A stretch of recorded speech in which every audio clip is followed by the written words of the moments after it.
దేవునికి స్తోత్రం కలుగునుగా. హల్లెలూయా, హల్లెలూయా, హల్లెలూయా. అందరూ లేచి నిలబడదాం. అందరూ లేచి నిలబడి దేవుని యొక్క వాక్యాన్ని మనం చదువుదాం. పరిశుద్ధ గ్రంథంలో నుండి కీర్తనలు 91వ కీర్తన 14వ వచనాన్ని మనం చదువుదాం. పరిశుద్ధ గ్రంథంలో నుండి కీర్తనల గ్రంథము 91వ కీర్తన 14వ వచనాన్ని మనం చదువుదాం. అతడు నన్ను ప్రేమించుచున్నాడు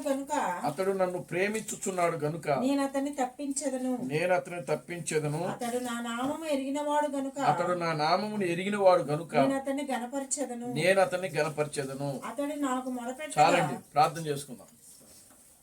ఓ మమ్మలను మిక్కిలిగా ప్రేమించిన మా మంచి తండ్రి, జీవం గల దేవుడా, జీవాధిపతి, నిన్న నేడు నిరంతరము ఒకటే రీతిగా ఉన్న మా పరమ తండ్రి, నా ప్రభువైన బ్రహ్మ క్రీస్తు, నీ పవిత్రమైన పాదాలకు వందనాలు, స్తుతులు, స్తోత్రములు స్తోత్రములు స్తోత్రములు ప్రభువానికి స్తుతులు స్తోత్రములు చెల్లిస్తున్నాము నాయన. ఓ ఇప్పటి వరకు నా తండ్రి ఈ యొక్క ఆరాధన కార్యక్రమం అంతను కూడా ప్రభువా, ఆది నుంచి అంతం వరకు క్రమముగాను మర్యాదగాను ఓ నీ నామమునకు మహిమకర్మంగా మీరు జరిగించినందుకే మీకు వందనాలు, స్తుతులు, స్తోత్రములు నాయన. పాటల ద్వారా మీరు మహిమ పొందారు, అందును బట్టి మీకు స్తోత్రము చెల్లిస్తున్నాం. సాక్ష్యముల ద్వారా మీరు మహిమ పొందారు ప్రభువా, అందును బట్టి మీకు వందనాలు, స్తుతులు, స్తోత్రములు ప్రభువా. ఓ నిశ్చయముగా నాయన, ప్రార్థనల ద్వారా మీరు మహిమ పొందారు ప్రభువా. ఓ మా ప్రార్థనలు మీరు ఆలకించి జవాబిస్తున్నందుకే మీకు వందనాలు, స్తుతులు, స్తోత్రము నాయన. ప్రార్థనలు ఆలకించువాడా ప్రభువైన బ్రహ్మ క్రీస్తు, మీకు వందనాలు, స్తుతులు, స్తోత్రము నాయన. ఓ ప్రార్థనలు ఆలకించువాడా, సర్వ శరీరులు నీ యొద్దకు వచ్చేదని నీ వాక్యంలో రాబడింది నాయన. నిశ్చయముగా నా ప్రభువా, ఓ నువ్వు ప్రార్థనలు ఆలకించే దేవుడివి, ప్రార్థనలకు జవాబిచ్చే దేవుడు నాయన. ఓ గనుకనే నాయన మేము నాయన నీ పాద సన్నిధికి చేరున్నాము తండ్రి, మీకు వందనాలు, స్తుతులు, స్తోత్రము. చదవబడిన వాక్య భాగమును మీరు ఆశీర్వదించండి, దీవించండి. వాక్య భాగములను ప్రభువా, ఓ మీరు నాయన మీరు మాతో మాట్లాడి మా ఆత్మీయ జీవితాలను బలపరచమని మీ సన్నిధిలో ప్రార్థించండి తండ్రి. నీ వాక్యము ద్వారా మీరు మాతో మాట్లాడు ప్రభువా. ఓ మా జీవితాలు సరిచేయండి ప్రభువా, మా ఆలోచనలు సరిచేయండి, తలంపులు సరిచేయండి, నడవడికలు సరిచేయండి నాయన. మేము కేవలము నీ వాక్యమునకు ఇష్టలుముగా ఉండే బిడ్డలుగా మీరు మమ్మల్ని తీర్చిదిద్దమని మీ సన్నిధిలో ప్రార్థిస్తున్నాను తండ్రి. ప్రభు అని బ్రహ్మ క్రీస్తు, నీకు వందనాలు, స్తుతులు, స్తోత్రం స్తోత్రం స్తోత్రము ప్రభువా. నా దేవా, నా రక్షకుడా, నా విమోచకుడా ప్రభు అని బ్రహ్మ క్రీస్తు, నీకు వందనాలు, స్తుతులు, స్తోత్రము చెల్లిస్తున్నాం. నిశ్చయముగా నా ప్రభువా, నీ వాక్యము నాయన, ఓ నాయనుగా నా తండ్రి, నీ వాక్యము నన్ను బ్రతికించుచున్నది, నా బాధలలో అదే నాకు నెమ్మదిని కలిగించుచున్నదని నీ వాక్యములో రాయబడింది ప్రభువా. ఓ నిశ్చయముగా నా తండ్రి, నీ వాక్యము నా పాదములకు దీపము, నా త్రోవలకు వెలుగునై ఉన్నదని నీ వాక్యములో రాయబడింది ప్రభువా. ఓ మనుషుడు రొట్టె వలన మాత్రమే జీవించుడు గాని దేవుని నోటను వచ్చు ప్రతి మాట వలన జీవించునని నీ వాక్యములో రాయబడింది ప్రభువా. నిశ్చయముగా నా తండ్రి నాయనాదుగు నా ప్రభువా, నీ వాక్యమే మమ్మల్ని బ్రతికిస్తున్నది ప్రభువా, నీ వాక్యమే మమ్మల్ని నడిపిస్తుంది ప్రభువా. నీ వాక్యము నా తండ్రి, ఓ మా నాదుగు నా తండ్రి, మా జీవకు నా తండ్రి నాయనాదుగు మధురముగా ఉంటుందని నీ వాక్యంలో రాయబడింది కనుక నా తండ్రి. అటువంటి నాయన ఓ గొప్ప మాటలు మీరు మాతో మాట్లాడి మీరు మమ్మల్ని బలపరిచి ముందుకు నడిపించి మీరు మహిమ పొందమని జీవం కలిగిన నా ప్రభు అయిన క్రీస్తు బ్రహ్మను నీ సర్వశక్తి కలిగిన నామలో ప్రార్థించి స్తుతించి వేడుకొనుచున్నాము. ఆమేన్. అందరూ కూడా కూర్చోండి. దేవునికి స్తోత్రం కలుగును గాక. హల్లెలూయా, ఆమేన్, హల్లెలూయా, హల్లెలూయా. మన ప్రభువును రక్షకుడును విమోచకుడైన ప్రభు అయిన క్రీస్తు బ్రహ్మ నామములో మీ అందరికీ నా వందనాలండి. అందరికీ వందనాలు. దేవుడు గడిచినటువంటి దినములన్నీ కూడా ఆయనకు ఉచితమైన కృపను బట్టి, దయను బట్టి, ప్రేమను బట్టి దేవుడు మనలను కాపాడి, మనను రక్షించి, మనను బ్రతికించు, మనలను ఆయన సజీవులుగా ఉంచుతున్నాడు. దేవుడు నామానికి మహిమ కలుగును గాక. హల్లెలూయా, గ్లోరీ టు గాడ్. హల్లెలూయా. దేవుడు మనలను సజీవులుగా ఉంచుతాడు. Glory to God. హల్లెలూయా. మనము నిత్యము కూడా సజీవులమే. ఆమేన్, హల్లెలూయా. దేవుడు మనలను నిత్యముగా సజీవులుగా ఉండుటకే ఆయన మనల్ని పిలిచాడు. ఆయన గ్లోరీ టు గాడ్. హల్లెలూయా. చూడండి ప్రియులారా, గమనించండి. ఈ లోకంలో పుట్టడము, చనిపోవడము, పుట్టడము, ఇవన్నీ కూడా క్రమేపంగా జరుగుతున్న విషయాలు. ఎప్పటి నుంచి అనంటే 6000 సంవత్సరముల నుంచి జరుగుతూ ఉన్నాయి. 6000 సంవత్సరముల నుంచి కూడా పుట్టడము, చనిపోవడము, మరలా పుట్టడము. కనుక ఇవన్నీ కూడా జరుగుతూ ఉన్నాయి క్రమేపీ. ఎప్పటి వరకు, ఎప్పటి నుంచి అనంటే ఇప్పటికీ అది ప్రారంభమయ్యి 6000 సంవత్సరాలు అన్నమాట. ఆదాము నుండి ఇప్పటి వరకు కూడా పుట్టడము, చనిపోవడము, మరలా చనిపోవడము, పుట్టడము అనేది జరుగుతున్నాం. దేవునామానికి మహిమ కలుగును గాక. హల్లెలూయా. చూడండి, దీనికి దేవుడు పిల్లరా, ఈ మరణానికి దేవుడు ఏం చేశాడంటే ఫుల్ స్టాప్ పెట్టాడు ఆయన. ఆమేన్. హల్లెలూయా. నేను ఎందుకు ఈ విషయాలు చెప్తున్నానండి, చాలా జాగ్రత్తగా వినండి. ఈరోజు మనము పుట్టినరోజులు చేసుకోవచ్చా? నేను ఆలోచన చేసి, ఎందుకు క్రీస్తు థామస్ పుట్టినరోజు చేసుకోకూడదని చెప్పాడు ఆయన. దేవునామానికి మహిమ కలుగును గాక. హల్లెలూయా. కనుక ఎందుకు చేసుకోకూడదు? అసలు చేస్తే తప్పేంది? దేవునామానికి మహిమ కలుగును గాక. హల్లెలూయా. ఇప్పుడు మనం ఈ లోకంలోకి, ఈ యొక్క మానవ శరీరంలో, అంటే మట్టి శరీరంలో ఉన్నాం. దేవుని స్తోత్రం కలుగును గాక. హల్లెలూయా. అంతకుముందు మనం ఎక్కడ ఉన్నాము అనంటే ఒక థియోఫిని యొక్క శరీరములో దేవుని దగ్గర మనం ఉన్నాం. ఆమేన్. హల్లెలూయా. దానినే వాక్యం యొక్క శరీరముగా ఉన్నాం.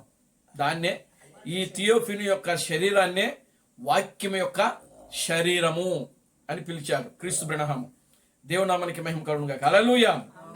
కనుక చూడండి, వాక్యం యొక్క శరీరము ఇప్పుడు ఎక్కడ ఉందనంటే మన లోపల ఉంది, మట్టి శరీరం లోపల ఉంది. ఆమేన్. హల్లెలూయా. Glory to God. హల్లెలూయా. దానికి చావు లేదు. థియోఫిన్ శరీరానికి, వాక్యం యొక్క శరీరానికి ఏదైతే ఉందో దానికి చావు లేదు. ఆమేన్. హల్లెలూయా. అందుకనే చూడండి, ఇప్పుడు ఎవరైనా చనిపోయారు అనుకోండి. ఇప్పుడు మొన్న ఒక పాస్టర్ గారు చచ్చిపోయాడు. మొన్న ఒక ఆయన వాక్యం చెప్తూ హార్ట్ అటాక్ వచ్చి చచ్చిపోయాడట. ఆయన జోసఫ్ గారు, పొట్టి పాస్టర్ అనమాట. జనాలు తెగ నవ్విస్తూ ఉంటాడు ఆయన. ఇప్పుడు ఆయన చూడండి, అక్కడ జోసఫ్ గారు డెడ్ బాడీ అంటారు. అంటే డెడ్ బాడీ అని అంటే శవము అని అర్థం. డెడ్ బాడీ అంటే జీవము లేని శరీరము అని అర్థం. జీవము లేని శరీరం అంటే జోసఫ్ అనేటువంటి వ్యక్తి ఏమైపోయాడంటే ఆ మట్టి శరీరాన్ని విడిచిపెట్టి వెళ్ళిపోయాడు బయటికి. Glory to God. హల్లెలూయా. ఆయనలో ఉన్నటువంటి దేవుడు పెట్టినటువంటి ఆత్మ, థియోఫిన్ శరీరము, వాక్యం యొక్క శరీరము ఏదైతే ఉందో అది ప్రియులారా గమనించండి, విడిచిపెట్టి బయటికి వెళ్ళిపోయింది. జీవం అనేది వెళ్ళిపోయింది. ఆయనలో ఉన్నటువంటి జీవం అనేది వెళ్ళిపోయింది. ఎప్పుడైతే ఈ యొక్క మట్టి శరీరంలో నుండి ఈ జీవం అనేది బయటికి వెళ్ళిపోతుందో అప్పుడు ఈ మట్టి శరీరము దేనికి పనికిరాదు. ఈ మట్టి శరీరాన్ని మనం సంతూరు సోఫలు పెట్టి తోముతున్నాం. ఈ మట్టి శరీరాన్ని మైసూర్ స్టాండ్లు పెట్టి, స్టాండ్లేనా? దేవుని స్తోత్రం కనుక. హల్లెలూయా. చూడండి, వాటిని పెట్టి తోముతున్నాం. ఒకసారి కాదు, ఏంటి, రోజుకు 2 సార్లు తోముతున్నాం. అయినా మట్టి పోతుందా? ఇట్లా అంటే మళ్ళీ మట్టి వస్తూనే ఉంటుంది. చెమట వాసన పోద్దా? పాదు. చెమట వాసన వస్తూనే ఉంటుంది.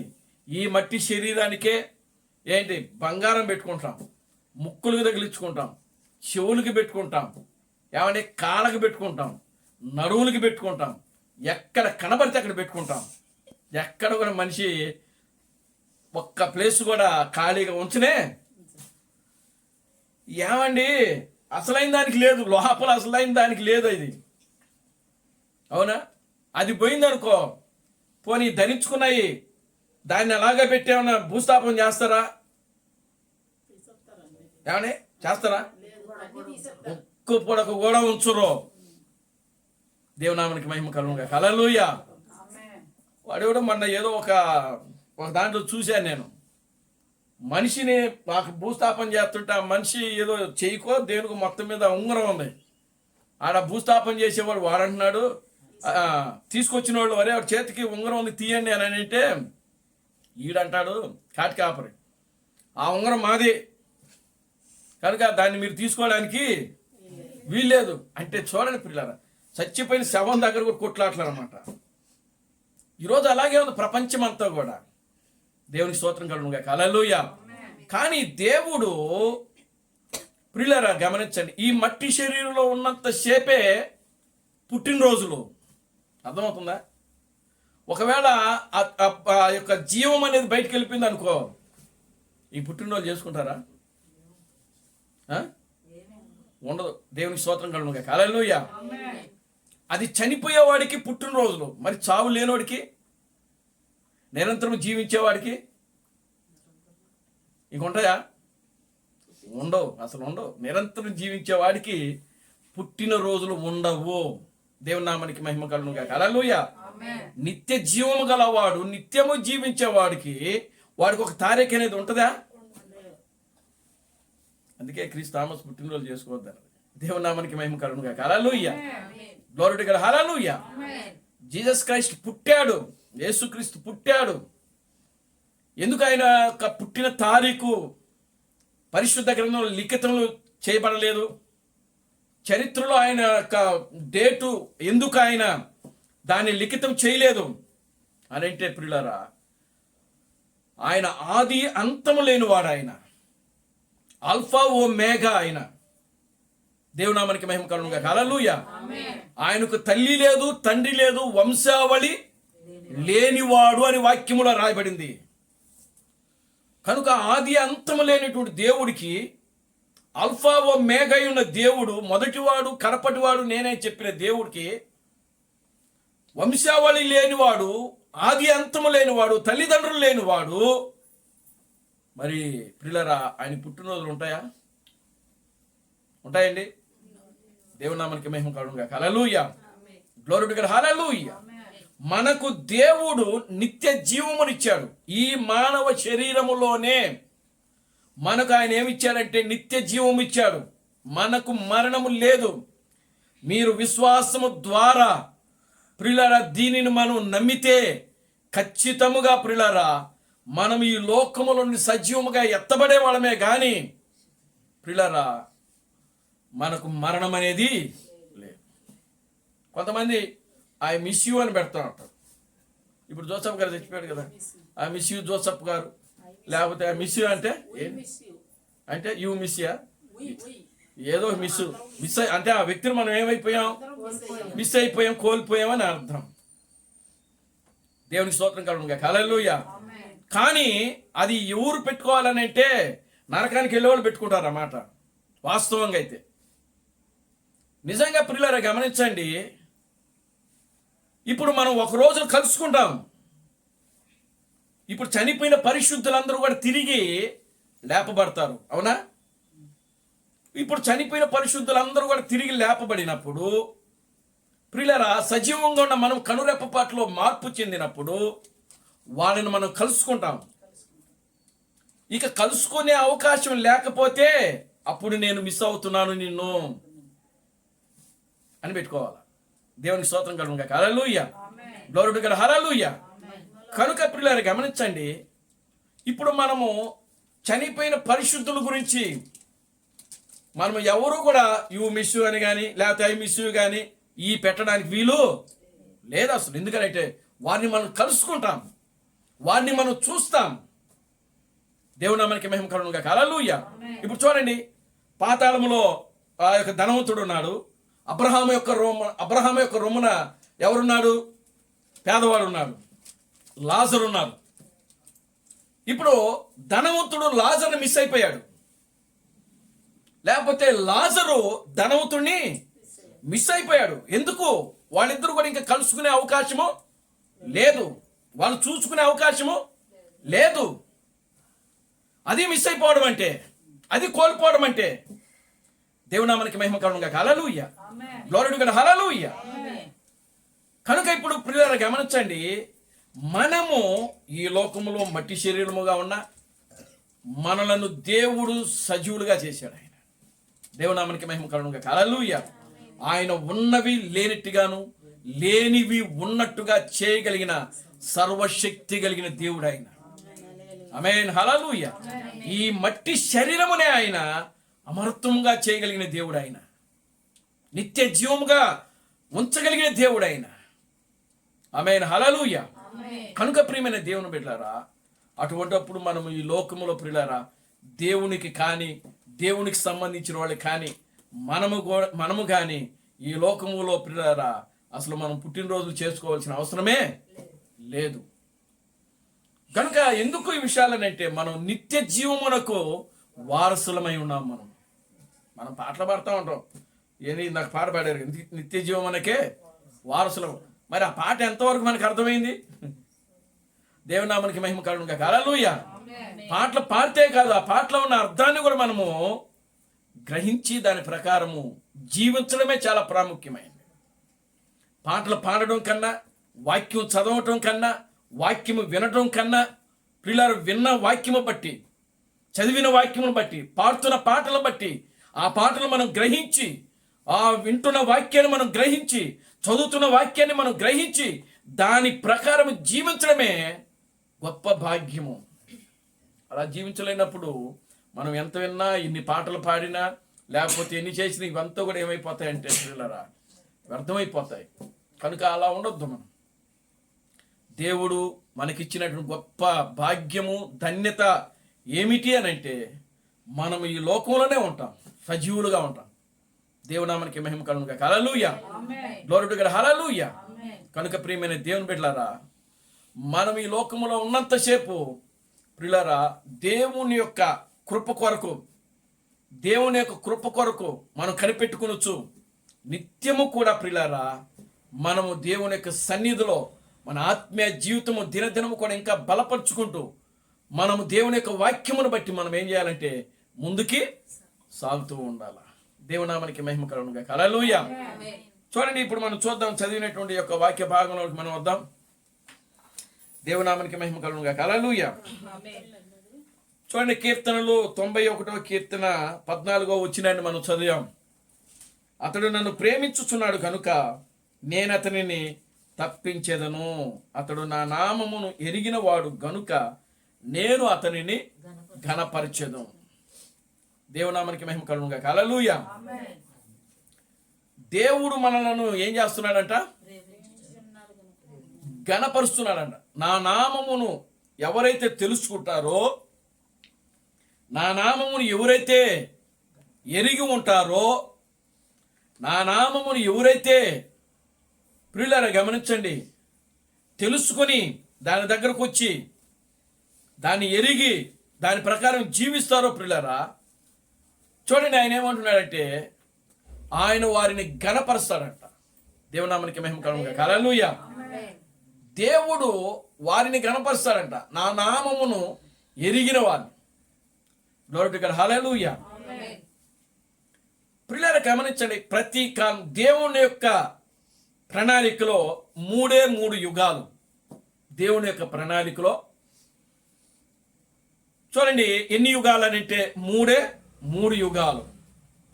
మొదటి యుగము తండ్రి యుగము, రెండవ యుగము కుమారుని యొక్క యుగము, మూడవ యుగము పరిశుద్ధాత్మ యొక్క యుగము. దేవునామానికి మహిమ కలుగునుగాక. హల్లెలూయా. చూడండి, ఈ తండ్రి యుగములో దేవుడు ఆయన ఆదాము మొదలుకొని నోవాహు వరకు కూడా 2000 సంవత్సరాలు జరిగినాయి. నోవాహు మొదలుకొని ప్రియులరా మలాకీ వరకు కూడా మరొక 2000 సంవత్సరాలు జరిగినాయి. అంటే ఆదికాండము మొదలుకొని మలాకీ వరకు కూడా 4000 సంవత్సరాలు జరిగాయి.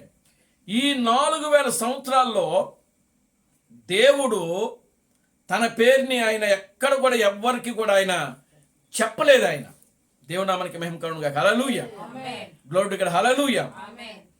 దేవుడు ఒక రోజున సీనాయి పర్వతం మీదకి దిగొచ్చాడు. ఆయన సీనాయి పర్వతం మీద దిగొచ్చి ఆ యొక్క ఒక పొదలో ఆయన ఆ పొదలోకి దిగొచ్చాడు. ఆయన ఆ పొదం మండుతుంది కానీ కాలిపోవటం లేదని వాక్యంలో రాయబడింది. ఆ వింతను చూడటానికి మోషే అక్కడికి వెళ్ళాడు. ఆ సీనాయి పర్వతం మీదకి వెళ్ళాడు. ఆ యొక్క సీనాయి పర్వతం మీదకి వెళ్ళి వెళుతున్నాడు. ఆ వెళ్ళేటప్పుడు ఒక స్వరం వినబడింది మోషేకి. ఆ మండుచున్నటువంటి పొదలో నుండి ఒక స్వరం వినబడింది. ఏమిటా స్వరం అంటే, మోషే, ఇదిగో నీవు నిలుచుచున్న ఈ స్థలము పరిశుద్ధమైనది, నీవు చెప్పులు విప్పి నా దగ్గరికి రమ్మన్నాడు ఆయన. దేవునామానికి మహిమ కలుగును గాక. హల్లెలూయా. చూడండి ప్రియులారా, గమనించండి.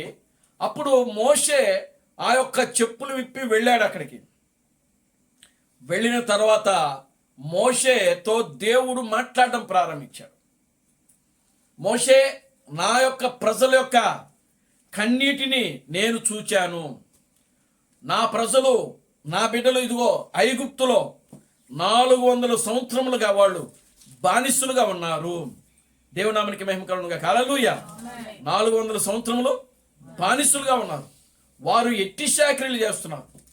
కనుక వారిని విడిపించుటకు నేను దిగి వచ్చాను అని చెప్పి మోషేతో చెప్పాడు. దేవునామానికి మహిమ కలుగును గాక. హల్లెలూయా. Glory to God. హల్లెలూయా. చూడండి, ఈ రాత్రికాల సమయంలో మనం ధ్యానం చేయబోయేటువంటి అంశం ఏంటంటే, ప్రియులారా గమనించండి, విశ్వాసము ద్వారా నామమును అంగీకరించినటువంటి వ్యక్తి. దేవునామానికి మహిమ కలుగును గాక. హల్లెలూయా.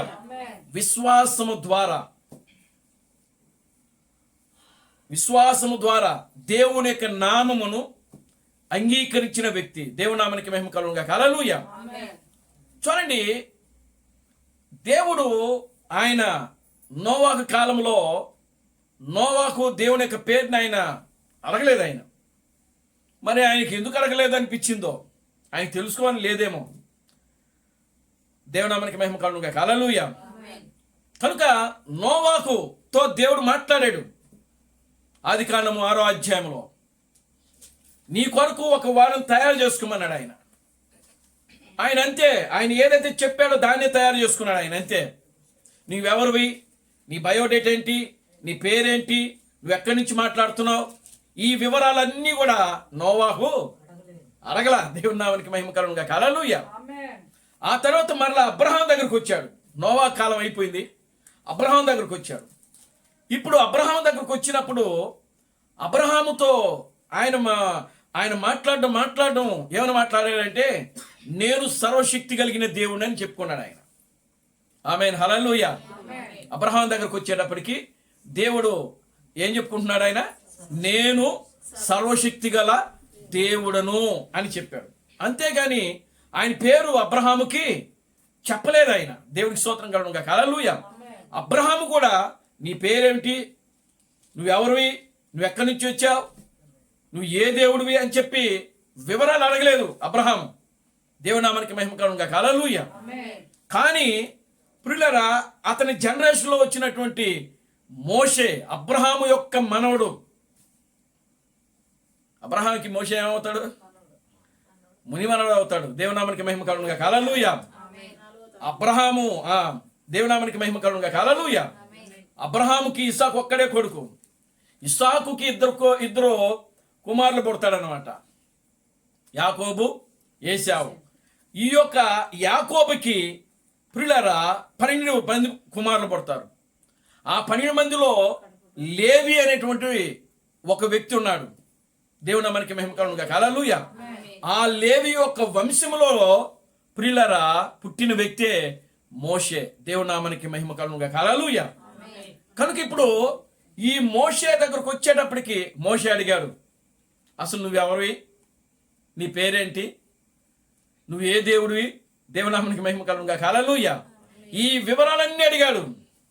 అప్పుడు దేవుడు ఏమన్నాడంటే, నేను అబ్రహాము దేవుడిని, ఇస్సాకు దేవుడిని, యాకోబు దేవుడిని, నీ తండ్రి దేవుడిని, నీ దేవుడిని కూడా నేనే. దేవునామానికి మహిమ కలుగును గాక. హల్లెలూయా. Glory to God. హల్లెలూయా. ఏమంటున్నాడండి? నేను అబ్రహాము దేవుడును, ఇస్సాకు దేవుడును, యాకోబు దేవుడును, నీ తండ్రి ఉన్నాడు ఆమ్రామ్, ఆమ్రాము యొక్క దేవుని నేనే. దేవుని నామానికి మహిమ కలుగును గాక. హల్లెలూయా. కనుక ఇప్పుడు నిన్ను పిలిచిన వాడిని కూడా నేనే, నీకు దేవుని కూడా నేనే అని చెప్పాడు. దేవుని నామానికి మహిమ కలుగును గాక. హల్లెలూయా. అంతటితో ఆగాడా మోషే? ఆగలా. నత్తివాడైనప్పటికీ అంతటితో ఆగలా. ఏమంటున్నాడో తెలుసా? నీ పేరేంటి అని అడిగాడు అక్కడ. దేవుని నామానికి మహిమ కలుగును గాక. హల్లెలూయా. చూడండి ప్రియులారా, గమనించండి. నీ పేరేంటి అని అడిగాడు. అప్పుడు మోషేతో దేవుడు ఏం చెప్పాడంటే, నేను ఉన్నవాడును అనువాడును అని చెప్పాడు ఆయన. దేవుని నామానికి మహిమ కలుగును గాక. హల్లెలూయా. Glory to God. హల్లెలూయా. ఏం చెప్పాడండి? నేను ఉన్నవాడును అనువాడును అని చెప్పి, అప్పుడు దేవుడు మరలా ఏం చెప్పినాడంటే, నా పేరు యెహోవా, ఇది మీకు జ్ఞాపకార్థముగా దీనిని ఇచ్చుచున్నానని చెప్పి నిర్గమకాండంలో మాట్లాడుతున్నాడు ఆయన. యెహోవా అనే పేరుకి అర్థం ఏమిటంటే కుటుంబముతో ఉన్నవాడు అని అర్థం. అంటే భార్య పిల్లలు కలిగిన వాడు అని అర్థం. దేవునామానికి మహిమ కలుగును గాక. హల్లెలూయా. యెహోవా అనే పేరుకు అర్థం అది. ఉన్నవాడు అనవాడు అని అంటే ప్రియులారా, ఆయన ఆది అంతము లేనివాడు. ఇందాక చెప్పాం కదా మనం. దేవునామానికి మహిమ కలుగును గాక. హల్లెలూయా. నేను ఉన్నవాడును అనువాడునై ఉన్నాను. నేనే ఉన్నవాడును. నేను ఈ భూమి ఆకాశములు లేనప్పుడు నేను ఒక్కనే ఉన్నా. ఈ సృష్టి సృష్టింపబడక మునిపే నేనున్నాను. భూమికి పునాదులు వేయబడక మునిపే నేనున్నా. ఓ ఆకాశము భూమి రోంత లేనప్పుడు నేనున్నానని చెప్పి ఆ యొక్క మోషేతో దేవుడు మాట్లాడాడు. దేవునామానికి మహిమ కలుగును గాక. హల్లెలూయా. నేను ఉన్నవాడును అనువాడును. నాకు ముందు ఏ దేవుడు లేడు, నా తరువాత ఇంక ఏ దేవుడు కూడా ఉండడు. దేవుని నామానికి మహిమ కలుగును గాక. హల్లెలూయా. నేనే దేవుడును. నేను తప్ప వేరొక దేవుడు లేడు. దేవుని నామానికి మహిమ కలుగును గాక. హల్లెలూయా. కనుక ఇప్పుడు చూడండి, ఆ దేవుని పేరు ఏమిటి అని అంటే ప్రియులారా, ఆయన మోషేతో చెప్తున్నాడు, నేను ఉన్నవాడుని అనువాడును, నా నామము జ్ఞాపకార్థముగా ఇవ్వబడినది అని చెప్పాడు అక్కడ. దేవుని స్తోత్రం కలుగును గాక. హల్లెలూయా. చూద్దాం ఆ యొక్క వాక్యాన్ని మనం చదువుదాం. తీసారా? చదవండి. మరియు దేవుడు మోషేతో ఇట్లా నేను నీ పితరుల దేవుడైన యెహోవా అనగా అబ్రహాము దేవుడు, ఇస్సాకు దేవుడు, యాకోబు దేవుడునైన యెహోవా మీ యొద్దకు నన్ను పంపెనని నీవు ఇశ్రాయేలులతో చెప్పవలెను. నిరంతరము నా నామము ఇదే. నిరంతరము నా నామము ఇదే. తరతరములకు ఇది నా జ్ఞాపకార్థం. తరతరములకు ఇది నా జ్ఞాపకార్థక నామము, నా జ్ఞాపకార్థముగా ఇవ్వబడిన పేరు అని చెప్పాడు అక్కడ. అది దేవునికి స్తోత్రం కలుగును గాక. హల్లెలూయా. నిర్గమకాండము ఎన్నో అధ్యాయం ఇది? 3వ అధ్యాయము 15 నుంచి మనం చదివాం. చూడండి ప్రియులారా, తరతరాలకు యుగ యుగాలకు దేవుని యొక్క పేరు ప్రియులారా మోషే కనుక్కున్నాడు అక్కడ. దేవునామానికి మహిమ కలుగును గాక. హల్లెలూయా. చాలా జాగ్రత్తగా వినండి. ఈ యొక్క విశ్వాసము ద్వారా ఒక వ్యక్తి పేరును కనుక్కున్నాడు పరిశుద్ధ గ్రంథంలో, కేవలం విశ్వాసం ద్వారా. ఆమేన్. హల్లెలూయా. ఇప్పుడు మోషే దేవుడు చెప్పబెట్టి ఆ పేరును రాశాడు. నేను ఉన్నవాడిని అనువాడిని, తరతరాలకు జ్ఞాపకార్థంగా నా పేరు యెహోవా అని చెప్పాడు. అవునా? మోషే అడిగాడు కాబట్టి ఆయన చెప్పాడు, అది రాశాడు. ఒకవేళ చెప్పకపోతే మోషే రాసేవాడా? దేవుని స్తోత్రం కలుగును గాక. హల్లెలూయా. Glory to God. హల్లెలూయా. ఇప్పుడు విశ్వాసము ద్వారా ప్రియులారా గమనించండి, మోషేకు దేవుడు ఒక పేరును చెప్పి రాయించాడు ఇక్కడ. ఆమేన్. హల్లెలూయా. కనుక అది తండ్రి యుగము. ఆ తండ్రి యుగం అంతా కూడా దేవుడు మాట్లాడితేనే రాయబడింది. అది ఎప్పుడు ఆదాముతో దేవుడు మాట్లాడాడు అక్కడ. దేవుడు ఆదాములో చూడాలనుకున్నది ఏంటంటే కేవలం విశ్వాసమునే చూడాలనుకున్నాడు ఆయన. కానీ ఆదాములో ప్రియులారా గమనించండి, ఆ విశ్వాసం అనేది కనబడలా. దేవుని నామానికి మహిమ కలుగును గాక. హల్లెలూయా. కానీ పరిపూర్ణమైన విశ్వాసమును దేవుడు చూడాలనుకున్నాడు ఆయన. ఆ విశ్వాసమును, ఆయన విశ్వాసము ద్వారానే బిడ్డలు బిడ్డలను కనాలనుకున్నాడు ఆయన. అబ్రహాము ద్వారా, క్షమించండి, ఆదాము ద్వారా. దేవుని నామానికి మహిమ కలుగును గాక. హల్లెలూయా. అటువంటి ఒక గొప్ప అద్భుతమైనటువంటి జన్మను దేవుడు ఆదాముకు అనుగ్రహించాడు. కానీ ప్రియులారా, అది ఏమైందంటే అక్కడ విఫలమైపోయింది.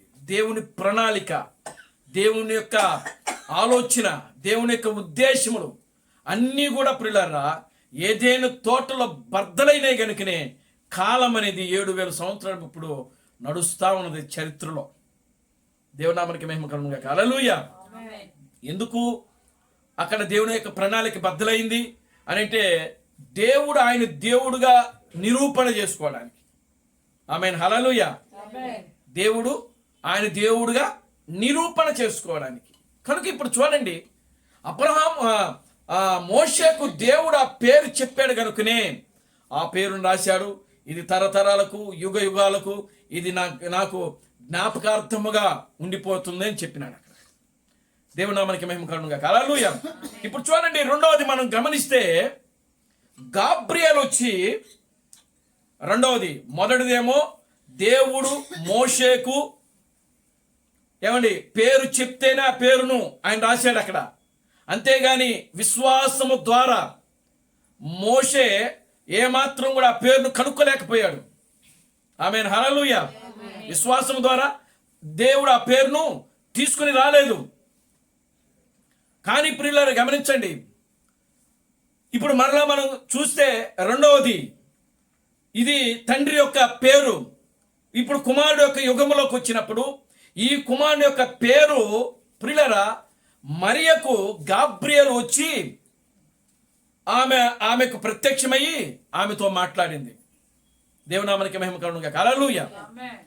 ఇప్పుడు చూడండి, గాబ్రియేలు మరియ దగ్గరకు వచ్చి మరియతో చెప్పింది, అమ్మా ఇదిగో నీ కడుపున ఒక బిడ్డ పుడతాడు, ఆయన పరిశుద్ధుడు కనుక ఆ పుట్టేటువంటి వ్యక్తికి యేసు అనే పేరు పెట్టు అని చెప్పింది. దేవునామానికి మహిమ కలుగును గాక. హల్లెలూయా.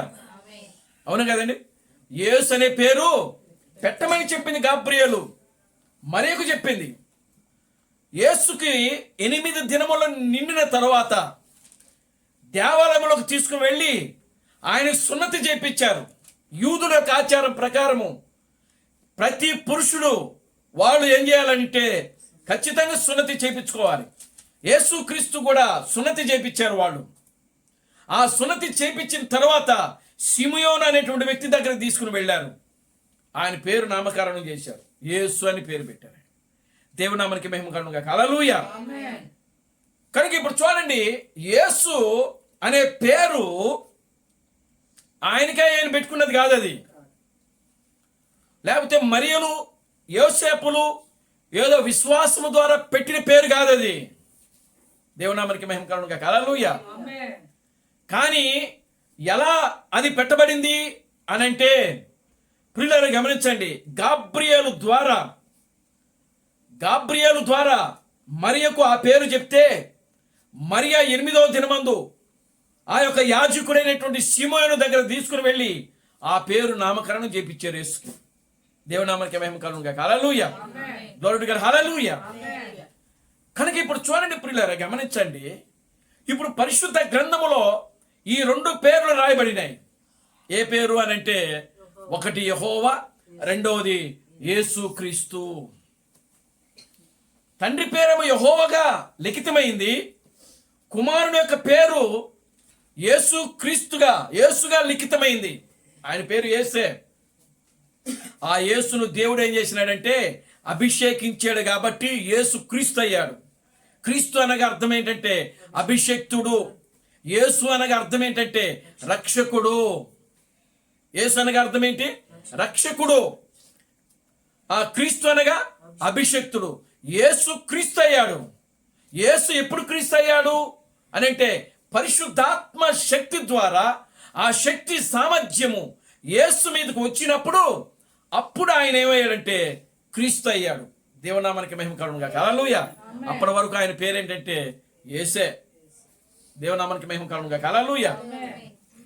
కనుక ఇప్పుడు చూడండి, ఇది పరలోకము నుండి దిగి వచ్చిన పేరు. ఇది గాబ్రియేలు వచ్చి మరియకు చెప్పిన పేరు. ఇది మరియు కూడా ఆ పేరే పెట్టింది. దేవుని నామానికి మహిమ కలుగును గాక. హల్లెలూయా. చూడండి, పాత నిబంధన కొత్త నిబంధనకు సూచనగా ఉన్నది. ఆమేన్. హల్లెలూయా. పాత నిబంధన కొత్త నిబంధనకు ఒక ఛాయగా ఉన్నది. ఇప్పుడు కొత్త నిబంధన రాబోయేటువంటి దానికి మరొక ఛాయగా ఉన్నది. ఆమేన్. హల్లెలూయా. దేవుడు మూడులో పరిపూర్ణుడు. ఆమేన్. హల్లెలూయా. దేవుడు మూడులో పరిపూర్ణుడు ఆయన. కనుక ఇప్పుడు దేవుని యొక్క నామములు ఒకటి ఆయన యెహోవాగా జ్ఞాపకార్థముగా ఇవ్వబడితే, రెండవది ప్రజలను రక్షించడానికి వచ్చినటువంటి ఈ యొక్క పేరు పరలోకము నుండి దిగి వచ్చినటువంటి పేరు. అది రక్షకుడు. దేవునామానికి మహిమ కలుగును గాక. హల్లెలూయా. యేసు అనేటువంటి మాటకు రక్షకుడు. ఆమేన్. హల్లెలూయా. హీబ్రూ భాషలో యాష్వా మెస్సయ్యా అని పిలుస్తారు.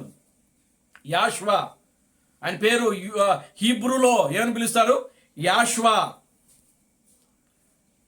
అందుకనే చూడండి, యెహోషువ అనగా రక్షకుడు అని అర్థం. ఆమేన్. హల్లెలూయా. యెహోషువ అనగా రక్షకుడు అని అర్థం.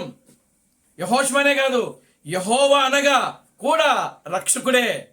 దేవునామానికి మహిమ కలుగును గాక. హల్లెలూయా. కనుక యెహోవా అన్న, యెహోషువ అన్న, యేసు అన్న ఈ మూడు పదాలు ఒక్కటే.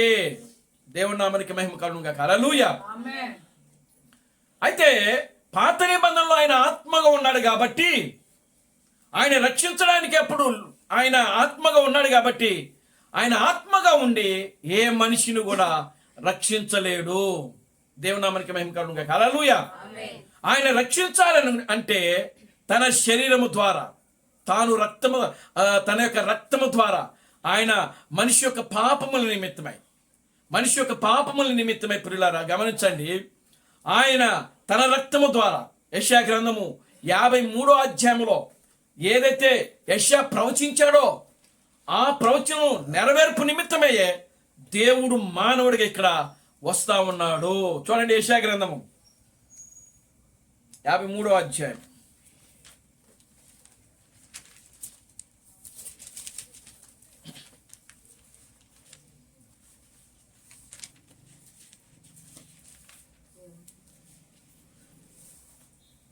5వ వచనం. మన అతిక్రమ క్రియలను బట్టి చూడండి, మొదటి నుంచి చదవండి. మేము తెలియజేసిన సమాచారము ఎవరు నమ్మెను? యెహోవా బాహువు ఎవనికి బయలుపరచబడెను? చూడండి, లేత మొక్కవలెను, ఎండిన భూమిలో మొలచిన మొక్కవలెను అతడు ఆయన ఎదుట పెరిగెను, అతనికి స్వరూపమైనను సొగసైనను లేదు. మనం అతను చూచి అపేక్షించున్నట్లుగా అతని యందు స్వరూపము లేదు. అతడు తృణీకరింపబడిన వాడాయను, మనుషుల వలన విసర్జింపబడిన వాడును, వ్యసనకాంతుడగును, వ్యాధిని అనుభవించువాడు గాను, మనుషులు చూడనల్లని వాడు గాను ఉండెను. అతడు తృణీకరింపబడిన వాడు గనుక మనము అతనిని ఎన్నిక చేయకపోతిమి. నిశ్చయముగా అతడు మన రోగములను భరించెను, మన వ్యసనములను వహించెను. ఆయనను మొత్తబడిన వాడు గాను, దేవుని వలన బాధింపబడిన వాడు గాను, శ్రమ నొంది వాడు గాను మనం అతనిని ఎంచితిమి. మన అతిక్రమ క్రియలను బట్టి అతడు గాయపరచబడిను, మన దోషములు బట్టి అతను నలుగుగొట్టబడిను. మన సమానార్థమైన శిక్ష అతని మీద పడిను, అతడు పొందిన దెబ్బల చేత మనకు స్వస్థత కలుగుతున్నది. మనమందరము గొర్రెల వలె త్రోవ తప్పి మనలో ప్రతి వాడును తనకిష్టమైన త్రోవకు తొలగెను. యెహోవా మనందరి దోషములు అతని మీద మోపెను, అతడు దౌర్జన్యము నొందెను, బాధింపబడినను అతడు నోరు తెరవలేదు. వదకు తేబడి వదకు తేబడిన గొర్రె పిల్లయు బొచ్చు కత్తిరించు వాని ఎదుట గొర్రెయు మౌనముగా ఉండనట్లు అతడు నోరు తెరవలేదు. అన్యాయపు తీర్పు నొందిన వాడై అతడు కొనిపోబడెను. అతడు నా జనుల అతిక్రమను బట్టి మొత్తబడెను కదా. సజీవుల భూమిలో నుండి అతడు కొట్టివేయబడెను. అయినను అతని తరము వారిలో ఈ సంగతి ఆలోచించు వారెవరు? దేవునామానికి మహిమ కలుగునుగాక. హల్లెలూయా. కనుక ప్రియులారా, దేవుడు ఇక్కడ మానవుడుగా వస్తున్నాడు, రక్షించుటకు, రక్షకుడుగా, విమోచకుడుగా. దేవునామానికి మహిమ కలుగునుగాక. హల్లెలూయా. కనుక ఆ రక్షకుడు ఒక రక్షించేవాడిగా, స్వస్థపరిచేవాడుగా, చూడండి, విమోచించేవాడుగా, దేవునిలో ఉన్నటువంటి గుణలక్షణాలు, కొన్ని గుణలక్షణాలతో ఇక్కడ ఏం చేస్తున్నాడు? దేవుడు దిగి వస్తున్నాడు ఇక్కడ. ఆమేన్. హల్లెలూయా. కనుక ఇప్పుడు చూడండి ప్రియులారు, గమనించండి, ఆయనకు స్వరూపమైనను సొగసైనను లేదు. మనం ఆయన ఏం చేసామంట? తృణీకరించామంట. Glory to God. హల్లెలూయా. కనుక ఇప్పుడు దేవుడు యేసు అనేటువంటి ఒక పేరును ప్రియులారా గమనించండి, ఈ యొక్క ఆయన తీసుకుని వస్తా ఉన్నాడు ఇక్కడ. ఆ పేరు ఎలా వచ్చింది అని అంటే ప్రియులారా, గాబ్రియేలు. ఎందుకు గాబ్రియేలు వచ్చింది? గాబ్రియేలుకి ఎవరు తెలుసు, ఎలా తెలుసు అని అంటే ప్రియులారా గమనించండి, బైబిల్ అంతా కూడా గాబ్రియేలుకి తెలుసు. ఆమేన్. హల్లెలూయా. బైబిల్ అంతా ఎవరికి తెలుసు? గాబ్రియేలుకి తెలుసు. ఎందుకంటే ఈ గ్రంథాన్ని రాసినప్పుడు గాబ్రియేలు కూడా ఉన్నాడు అక్కడ. Glory to God. హల్లెలూయా. గాబ్రియేలు ఉన్నాడు, మికాయేలు ఉన్నాడు, ఏమండి, లూసిఫర్ ఉన్నాడు, ఇంకా ఇంకో ఆయన ఉన్నాడు, రఘుయేలు ఆయన ఉన్నాడు. దేవుడు ప్రియులారా గమనించండి, ఆయన గ్రంథాన్ని రాసినప్పుడు, ఆ గ్రంథాన్ని రాసినప్పుడు ఆ యొక్క భూమికి పునాదులు వేయబడక మునిపే దేవుడు ఒక చట్టాన్ని రాశాడు. ఆ చట్టం అనే గ్రంథం రాసినప్పుడు ప్రియులారా వీళ్ళందరూ ఉన్నారు. కనుకనే ఇప్పుడు ఏది ఎప్పుడు ఎక్కడ ఎలా జరగాలో అదంతా కూడా గాబ్రియేలు ద్వారానే సందేశం అనేది భూమి మీదకి తీసుకుని రాబడింది. ఆమేన్. హల్లెలూయా. గాబ్రియేలు ఆయన పని ఏమిటంటే, దేవుని యొక్క చిత్తములో, దేవుని యొక్క ఉద్దేశములో, దేవుని యొక్క ప్రణాళికలో గాబ్రియేలు యొక్క పని ఏంటంటే, పరలోకము నుండి భూమి మీదకి తన యొక్క వర్తమానాన్ని తీసుకురావడమే గాబ్రియేలు యొక్క పని. భూమి నుండి పరలోకానికి వర్తమానం తీసుకుని వెళ్ళడమే గాబ్రియేలు యొక్క పని. దేవునామానికి మహిమ కలుగునుగాక. హల్లెలూయా. పరలోకము నుండి భూమి మీదకి వర్తమానం తీసుకురావటం, భూమి నుండి పరలోకానికి వర్తమానం తీసుకుని వెళ్ళేది ఎవరు అని అంటే గాబ్రియేలు. కనుక ఇప్పుడు గాబ్రియేలు యేసు పుట్టగానే పుట్టబోతున్నాడు. కరెక్ట్గా ఆ సమయము, ఆ కాలము, ఆ టైము, ఆ డేట్ మొత్తం మీకు గాబ్రియేలుకు తెలుసు. దేవునామానికి మహిమ కలుగునుగాక. హల్లెలూయా. కనుక గాబ్రియేలు దగ్గరకు వచ్చింది, క్షమించండి, మరియ దగ్గరకు వచ్చింది గాబ్రియేలు. ఎప్పుడొచ్చింది? దేవునామానికి మహిమ కలుగునుగాక. హల్లెలూయా. ఎలిజబెత్ 6వ మాసం గర్భంతో ఉండగా, దేవునామానికి మహిమ కలుగునుగాక. హల్లెలూయా. లూకా సువార్త 2వ అధ్యాయంలో ఉంటుంది. ఎలిజబెత్, జకరియా, ఎలిజబెత్ అనేటువంటి దంపతులు ఉన్నారు. జకరియాకు అప్పటికే పిల్లలు లేరు, బహు వృద్ధుడైపోయాడు ఆయన. ఎలిజబెత్ కూడా వృద్ధురాలే.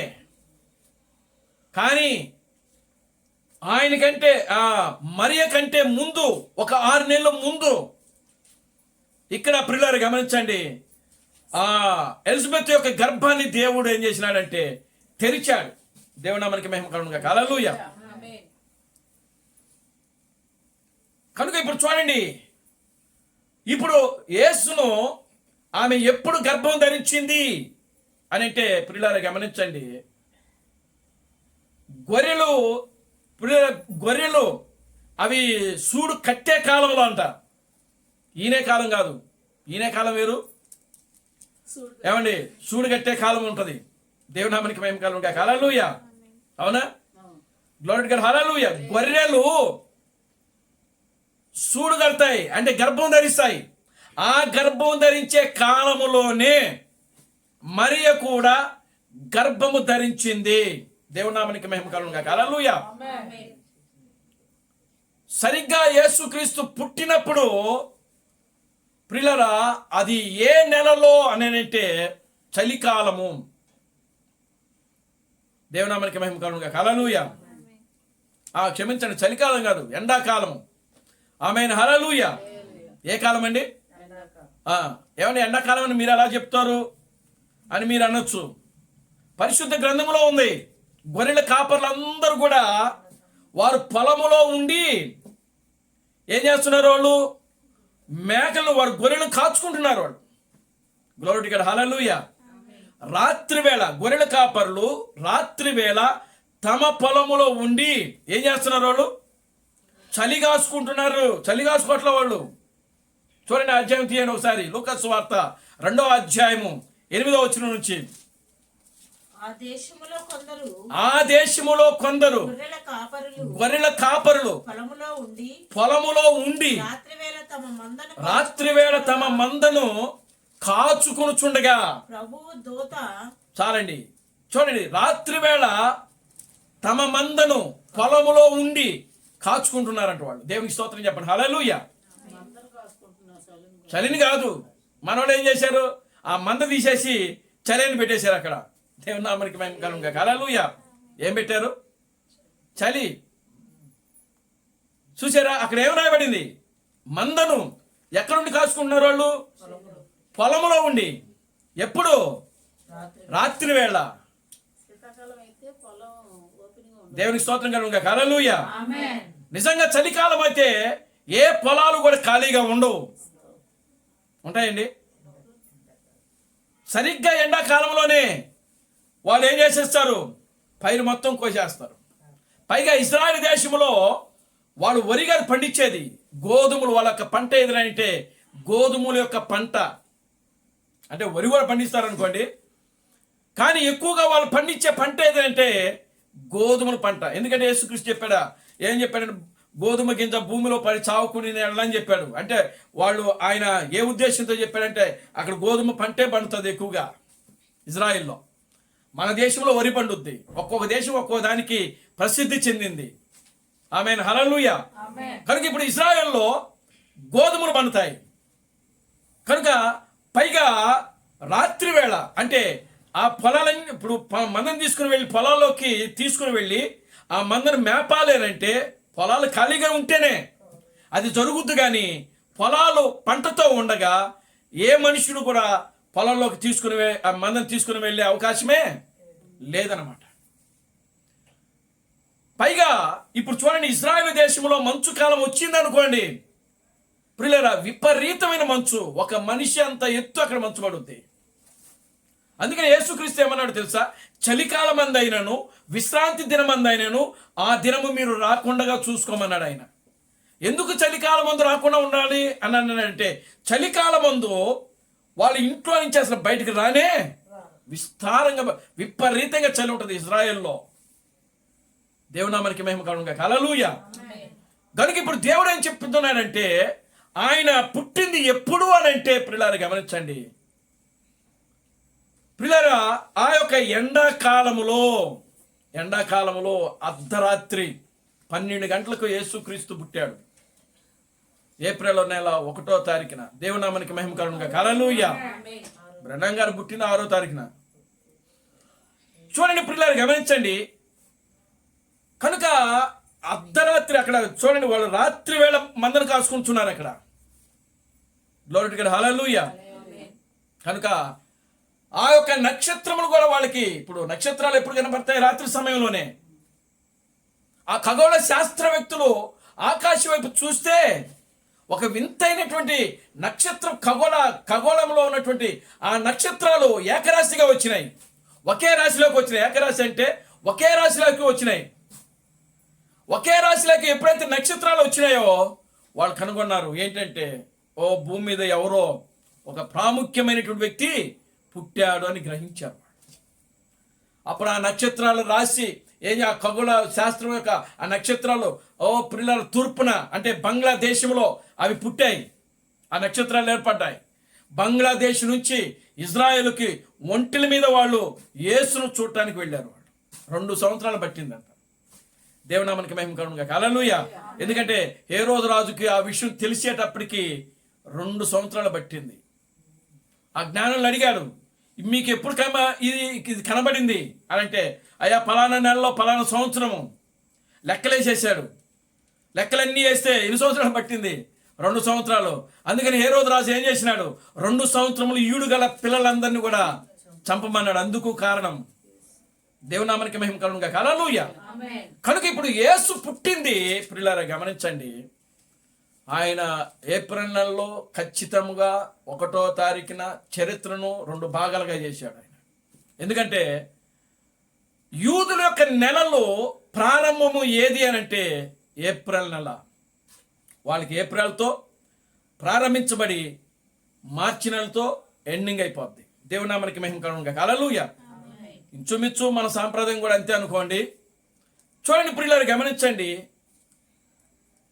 వాళ్ళు ఆ యొక్క రాత్రి సమయంలో యేసుక్రీస్తు ప్రియులారా అర్ధరాత్రి పుట్టాడు ఆయన. బ్రహ్నాం గారు పుట్టింది ఉదయకాల సమయంలో, ఉదయంలో పుట్టాడు ఆయన.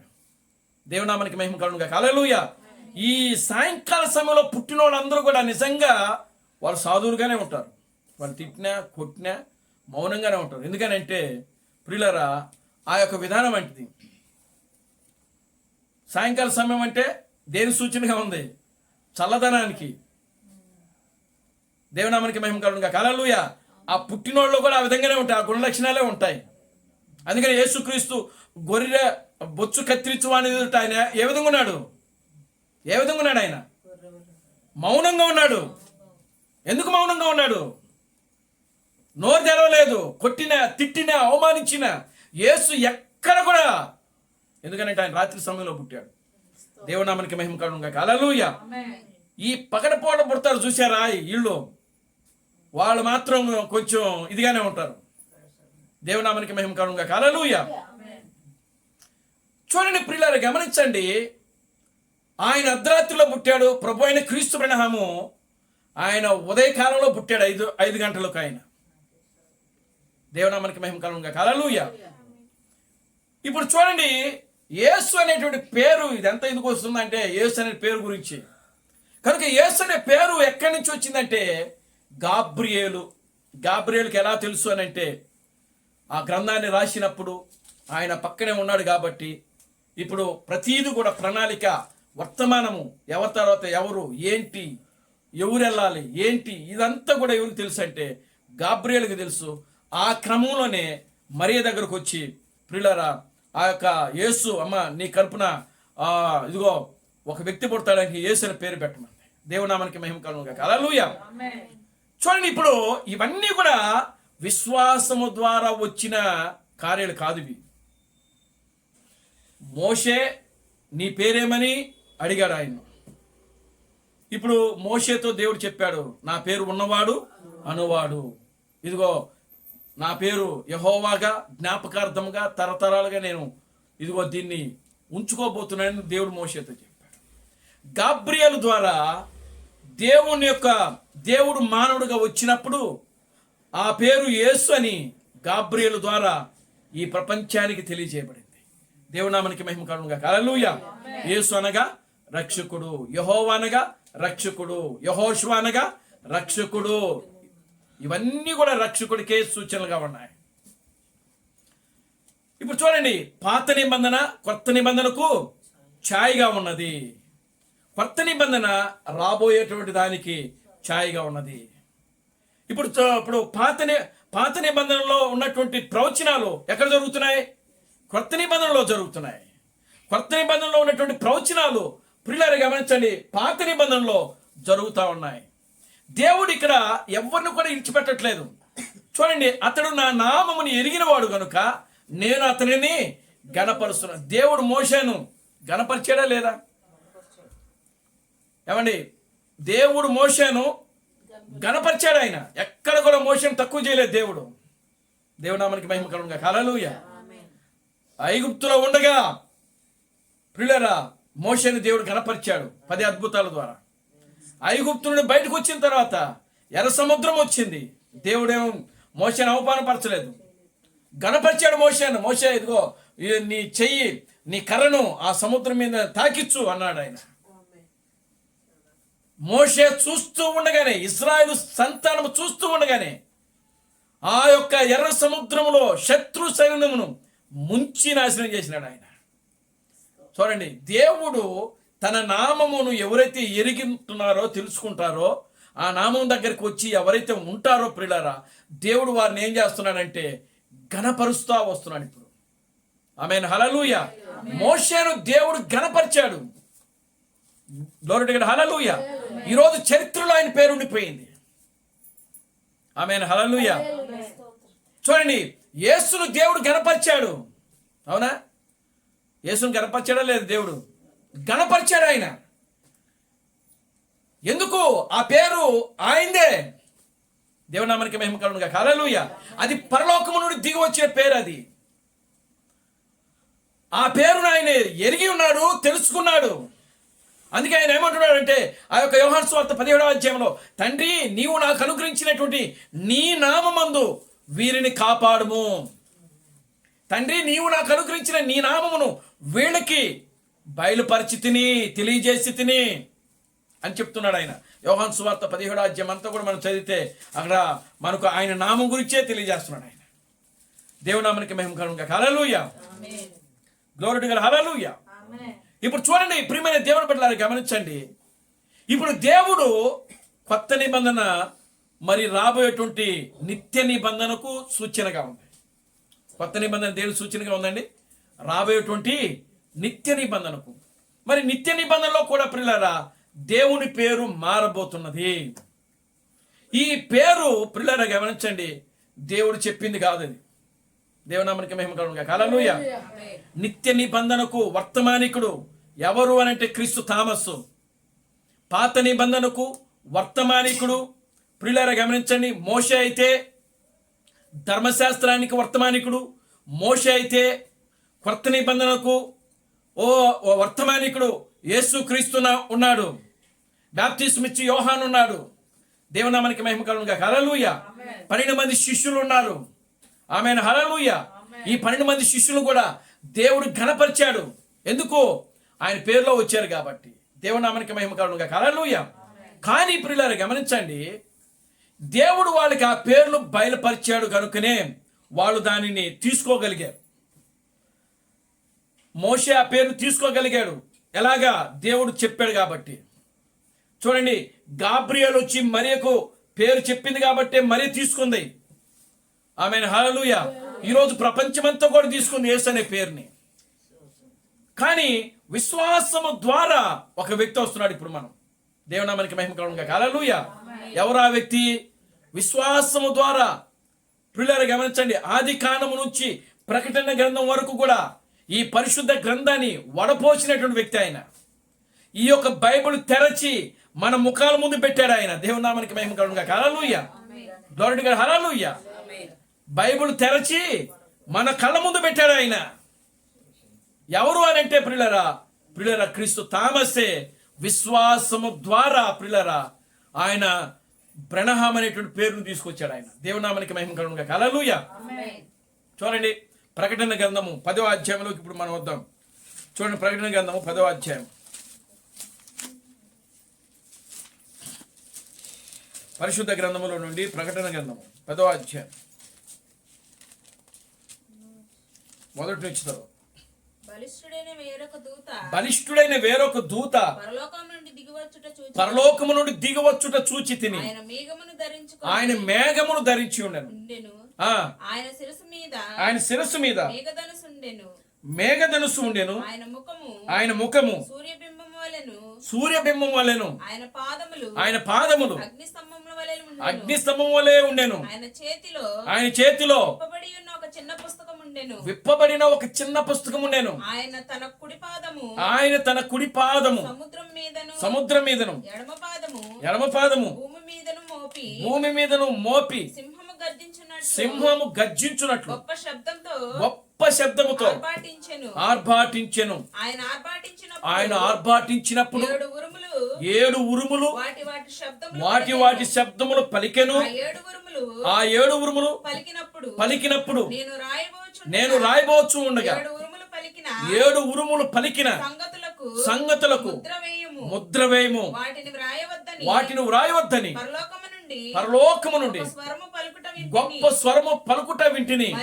మరియు సముద్రం మీదను భూమి మీదను నిలిచి ఉండగా నేను చూచిన ఆ దూత తన కుడి చెయ్యి ఆకాశము తట్టు ఎత్తి పరలోకమునందు అందులో ఉన్న వాటిని భూమిని అందులో ఉన్న వాటిని సముద్రమును అందులో ఉన్న వాటిని సృష్టించి యుగ యుగములు జీవించుచున్న వాని తోడు ఒట్టు పెట్టుకొని ఇక ఆలస్యం ఉండదు.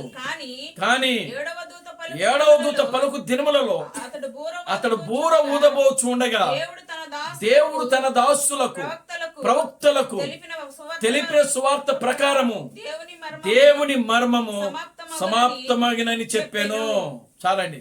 ఇప్పుడు చూడండి, 7 ఉరుములు ఆ బలిష్ఠుడైన దూత వచ్చి ఒక పాదము ఆ భూమి మీద పెట్టింది, మరొక పాదము సముద్రం మీద పెట్టింది.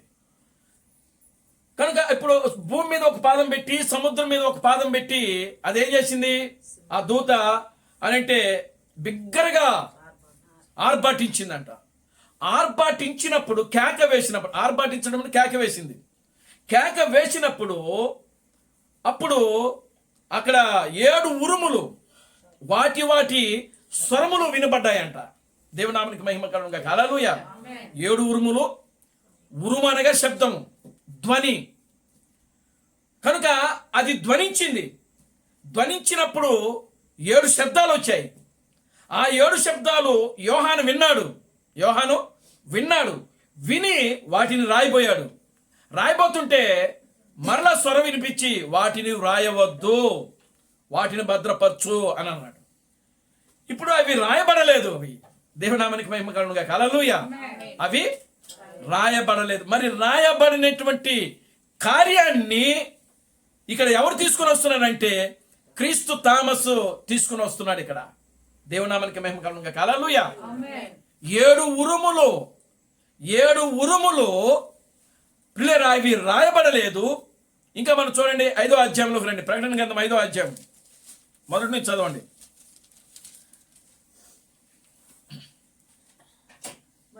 మరియు లోపటను వెలుపటను వ్రాత కలిగి 7 ముద్రలు గట్టిగా వేసి ఉన్న ఒక గ్రంథము సింహాసనమునందు ఆసీనుడై ఉండవాని కుడి చేత చూచి తిని, మరియు దాని ముద్రను తీసి ఆ గ్రంథము విప్పుటకు యోగ్యుడెవడని బలిష్ఠుడిని ఒక దూత బిగ్గరగా ప్రచురింపగా చూచి తిని. అయితే పరలోకమందు గాని భూమి మీద గాని భూమి కింద గాని ఆ గ్రంథము విప్పుటకైనను చూచుటకైనను ఎవనికి నీ శక్తి లేకపోయెను. ఆ గ్రంథము విప్పుటకైనను చూచుటకైనను యోగ్యుడెవడును కనబడనందున నేను బహుగా ఏడ్చుచుండగా ఆ పెద్దలలో ఒకడు ఏడవకము, ఇదిగో దావీదుకు చిగురైన యూదా గోత్రపు సింహము 7 ముద్రలను తీసి ఆ గ్రంథమును విప్పుటకై జయము పొందినని నాతో చెప్పెను. చాలండి. దేవుని నామమునకు మహిమ కలుగునుగాక. హల్లెలూయా. చూడండి, ఆ గ్రంథము విప్పుటకైనను చూచుటకైనను అది లోపటను వెలుపటను వ్రాతగలిగినవి. ఆమేన్. హల్లెలూయా. అది లోపటను వెలుపటను వ్రాతగలిగింది. ఈ యొక్క వెలుపట ఏదైతే రాయబడిందో అది క్రీస్తు బ్రహ్మం బయలుపరిచేసినాడు. అవి ఈ వెలుపట అంటే బయట రాయబడిన ఈ ముద్రలు ఏమిటంటే 7 సంఘకాలాలు. దేవునామానికి మహిమ కలుగునుగాక. హల్లెలూయా. బయట ఉన్న ముద్రలు ఏంటి అర్థమవుతుందా? బయట రాయబడిన ముద్రలు ఏమిటి అని అంటే 7 సంఘకాలాలు.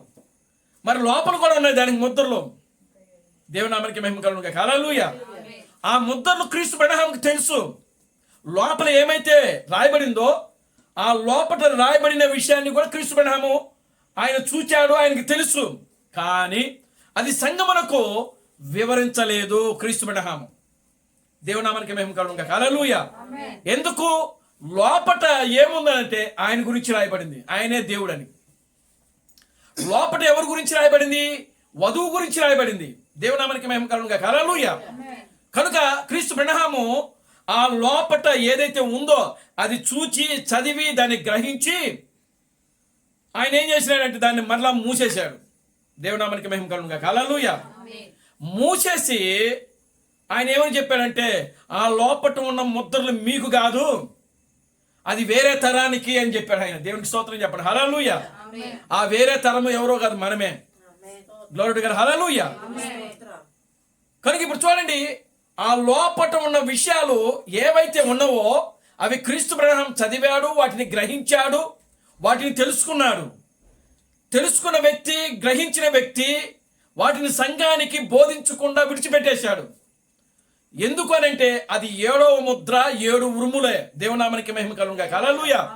ఆ 7 ఉరుములు ఏమిటి అనంటే ఆయన పేరే బ్రహ్మం. దేవునామానికి మహిమ కలుగును గాక. హల్లెలూయా.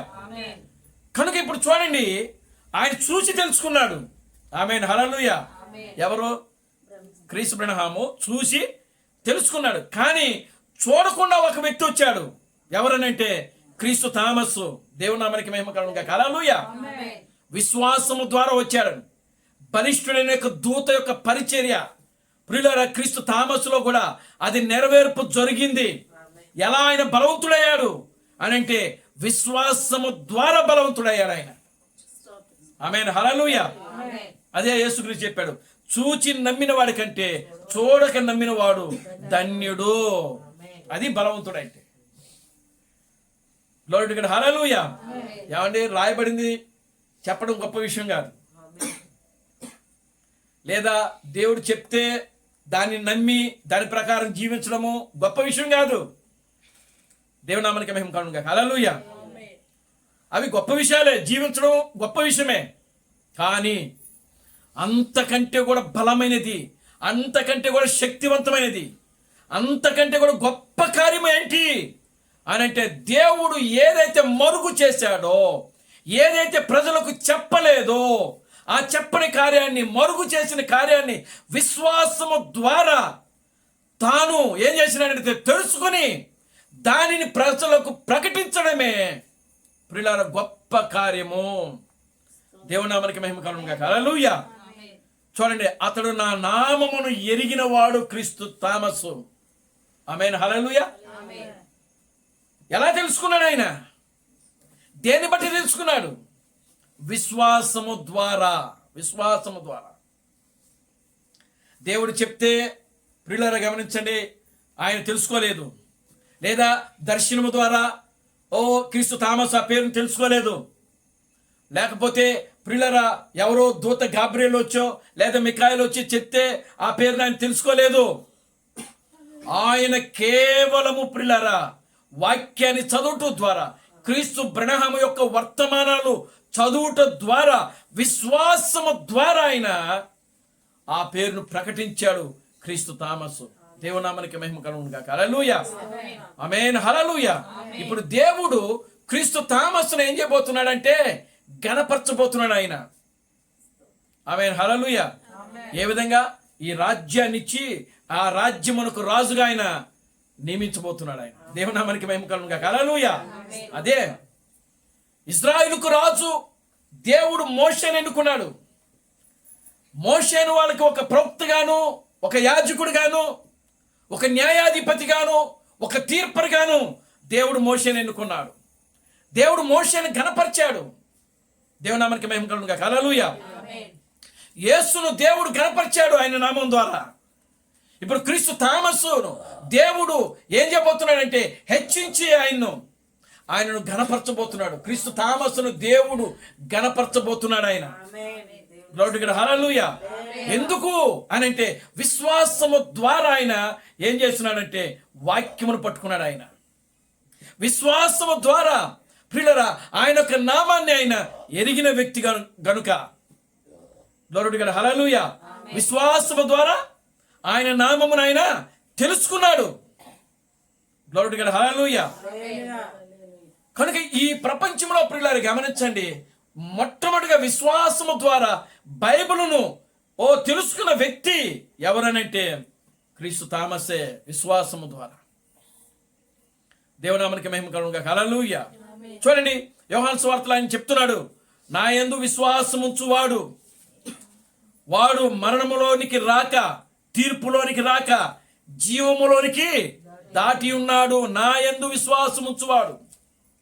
Glory to God. హల్లెలూయా. వాడు తీర్పులోకి రాడంట, డైరెక్ట్ ఎక్కడికి వెళ్తున్నాడు? నిత్య జీవములోకి వెళ్ళిపోతున్నాడు ఆయన. దేవునామానికి మహిమ కలుగుగా. హల్లెలూయా. కనుక ఇప్పుడు చూడండి ప్రియులారా, గమనించండి, వారు ఆయన విశ్వాసము ద్వారానే ప్రియులారా ఆ 7 ఉరుములు తెలుసుకున్నాడు ఆయన. ఆ చిన్న పుస్తకం ఏమిటో, ఆ గ్రంథం ఏమిటో ప్రియులారా, ఆ 7 ముద్రల యొక్క ప్రత్యక్షత ఏమిటో, ఆ 7 ఉరుములు ఏంటో ప్రియులారా, బైబిల్ ప్రకటన గ్రంథం నుంచి ఆది కాండం వరకు కూడా క్రీస్తు బ్రహ్మము ఏ యొక్క విషయాలైతే ఆయన విడిచిపెట్టాడో ఆ విషయాలన్నీ కూడా ప్రియులారా ఆయన విశ్వాసము ద్వారా పొందుకొని సంఘానికి ఏం చేసినాడంటే వివరించాడు ఆయన. దేవునామానికి మహిమ కలుగుగా. హల్లెలూయా. ఈరోజు సంఘము కూడా క్రీస్తు థామస్ యొక్క ప్రత్యక్షతలోనికే రావాలా పరిపూర్ణంగా. సంఘం ఎలా రావాలండి? క్రీస్తు థామస్సు ఏ విశ్వాసమైతే అయితే జీవించాడో, క్రీస్తు థామస్సు ఏ విశ్వాసముతో అయితే ఆయన 7 ఉరుములు కనుక్కున్నాడో, క్రీస్తు థామస్సు ఏ విధంగా అయితే ఆయనకు విశ్వాసము ద్వారా ప్రత్యక్షతను పొందుకున్నాడో, అదేవిధంగా నిజమైనటువంటి వధువు కూడా ఇక్కడ ఏం చేయబోతుంది అంటే విశ్వాసము ద్వారా ప్రియులారా గమనించండి వాక్యాన్ని పొందుకోవాలి. దేవునామానికి మహిమ కలుగుగా. హల్లెలూయా. Glory to God. హల్లెలూయా. చూడండి, ఇదే విశ్వాసాన్ని దేవుడు ఎక్కడ చూడాలనుకున్నాడంటే ఆదాములో చూడాలనుకున్నాడు ఆయన. ప్రారంభంలోనే చూడాలనుకున్నాడు ఆయన. దేవునామానికి మహిమ కలుగుగా. హల్లెలూయా. ఆదిలోనే ఆ యొక్క ఏదెనులోనే దేవుడు విశ్వాసము ద్వారా వాక్యము యొక్క వధువుగా వాళ్ళని ఉండాలనుకున్నాడు ఆయన. కానీ ప్రియులారా అక్కడ వాళ్ళు ఏమైపోయారంటే సాతానుడు వాళ్ళ దగ్గరికి వెళ్ళి శోధించడం వల్ల వాళ్ళు పాపము, అది అనుమతితో జరిగింది, దేవుని యొక్క అనుమతితో జరిగింది. అది దేవుని నామ మహిమ కలుగుగా. హల్లెలూయా. దేవునికి 2 చిత్తాలు ఉన్నాయి. ఒకటి అనుమతితో జరిగే చిత్తము, రెండవది దేవుని యొక్క పరిపూర్ణమైన చిత్తము, అనుమతి లేకుండా జరిగే చిత్తము అన్నమాట. దేవుని నామానికి మహిమ కలుగుగా. హల్లెలూయా. చూడండి, ఇప్పుడు ఏదైనా తోటలోకి సాతానుడు ఆ యొక్క వెళ్ళాడంటే ఎవరి అనుమతితో వెళ్ళాడు అని అంటే దేవుని యొక్క అనుమతితోనే వెళ్ళాడు అక్కడికి. దేవుని అనుమతి లేకుండా ఏదైనా తోటలో సాతానుడు ప్రవేశించే హక్కు, ఎందుకనంటే ఆ ఏదైనా తోట చుట్టూ ఆయన ఖడ్గజ్వాలను పెట్టాడని వాక్యంలో ఉంది. ఆమేన్. హల్లెలూయా. ఏదైనా తోట చుట్టూ ఏమున్నాయి? ఖడ్గజ్వాలలు, అగ్ని ఖడ్గజ్వాలలు పెట్టాడు ఆయన. మరి ఆ ఖడ్గజ్వాలలు ఉండగా ఇక వేరే వాళ్ళు లోపలికి వెళ్ళడం కానీ బయటికి వెళ్ళడం కానీ కుదరదు అక్కడ. దేవునికి స్తోత్రం కలుగుగా. హల్లెలూయా. మరి సాతానుడు ఎలా ప్రవేశించాడు అక్కడికి అని అంటే అనుమతితో. దేవునామానికి మహిమ కలుగుగా. హల్లెలూయా. అనుమతి తీసుకున్నాడు. ఎందుకు అని అంటే ఆయన ఏదైనా చేయగలడు దేవుడు. ఆయన నశించిపోయినది, పాడైపోయింది బాగు చేయగలిగిన దేవుడు ఆయన. ఆమేన్. హల్లెలూయా. గత మధ్యాహ్నం మనం మాట్లాడుకున్నాం కదా, ఆ యొక్క సమరయ స్త్రీ తన శీలాన్ని పోగొట్టుకున్నా సరే మరలా తిరిగి ఆమె యొక్క శీలాన్ని దేవుడు ఆమెకు అనుగ్రహించగలిగిన శక్తి కలిగిన దేవుడు ఆయన. అటువంటి గొప్ప దేవుడు ఆయన. దేవునామానికి మహిమ కలుగుగా. హల్లెలూయా. చూడండి ప్రియమైన దేవుని బిడ్డలారా, ఇప్పుడు ఆ యొక్క యోబు దగ్గరికి ఆ యొక్క సాతానుడు వచ్చాడు. ఎలా వచ్చినాడు అని అంటే అనుమతి తీసుకుని వచ్చాడు. Glory to God. హల్లెలూయా. ఎలా వచ్చాడండి? అనుమతితో వచ్చాడు. కనుక ఈ రోజున ప్రియులారా అదే సాతానుడు ఇప్పుడు మన మధ్యలో మనతో కూడా ఉంటున్నాడు. ఆమేన్. హల్లెలూయా. యోబుతో దేవుడేమన్నాడు, సాతానుడితో దేవుడేమన్నాడో తెలుసా? చూడండి ఒకసారి ఆ వాక్యాన్ని మనం చదువుదాం. యోబు గ్రంథము 1వ అధ్యాయము.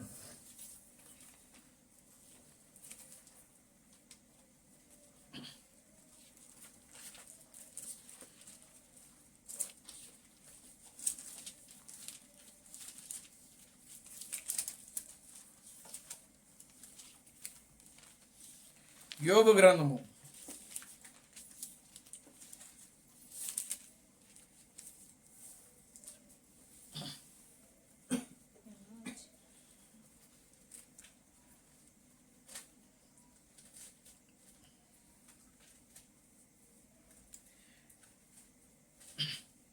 7వ వచనం నుంచి చదవండి, 6 నుంచి చదవండి. దేవదూతలు యెహోవా సన్నిధిని నిలుచుటకై వచ్చిన దినమొకటి ఆ దినమున అపవాది అగువాడు వారితో కలిసి వచ్చెను.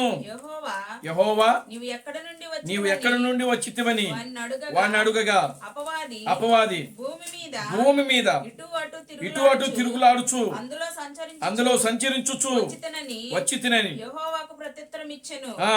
అందుకు యెహోవా నీవు నా సేవకుడైన యోబు సంగతి ఆలోచించితివా? అతడు యథార్థవంతుడును న్యాయవంతుడనై దేవుని యందు భయభక్తులు కలిగి చెడుతనమును విసర్జించిన వాడు భూమి మీద అతని వంటి వాడు ఎవడునూ లేడు అని అపవాది యోబు ఊరకయే దేవుని యందు భయభక్తులు గలవాడు ఆయన. నీవు అతనికి అతని ఇంటి వారికి అతనికి కలిగిన సమస్తమును చుట్టూ కంచి వేసితివి గదా. నీవు అతని చేతి పనిని దీవించుట చేత అతని ఆస్తి దేశములో బహుగా విస్తరించి ఉన్నది.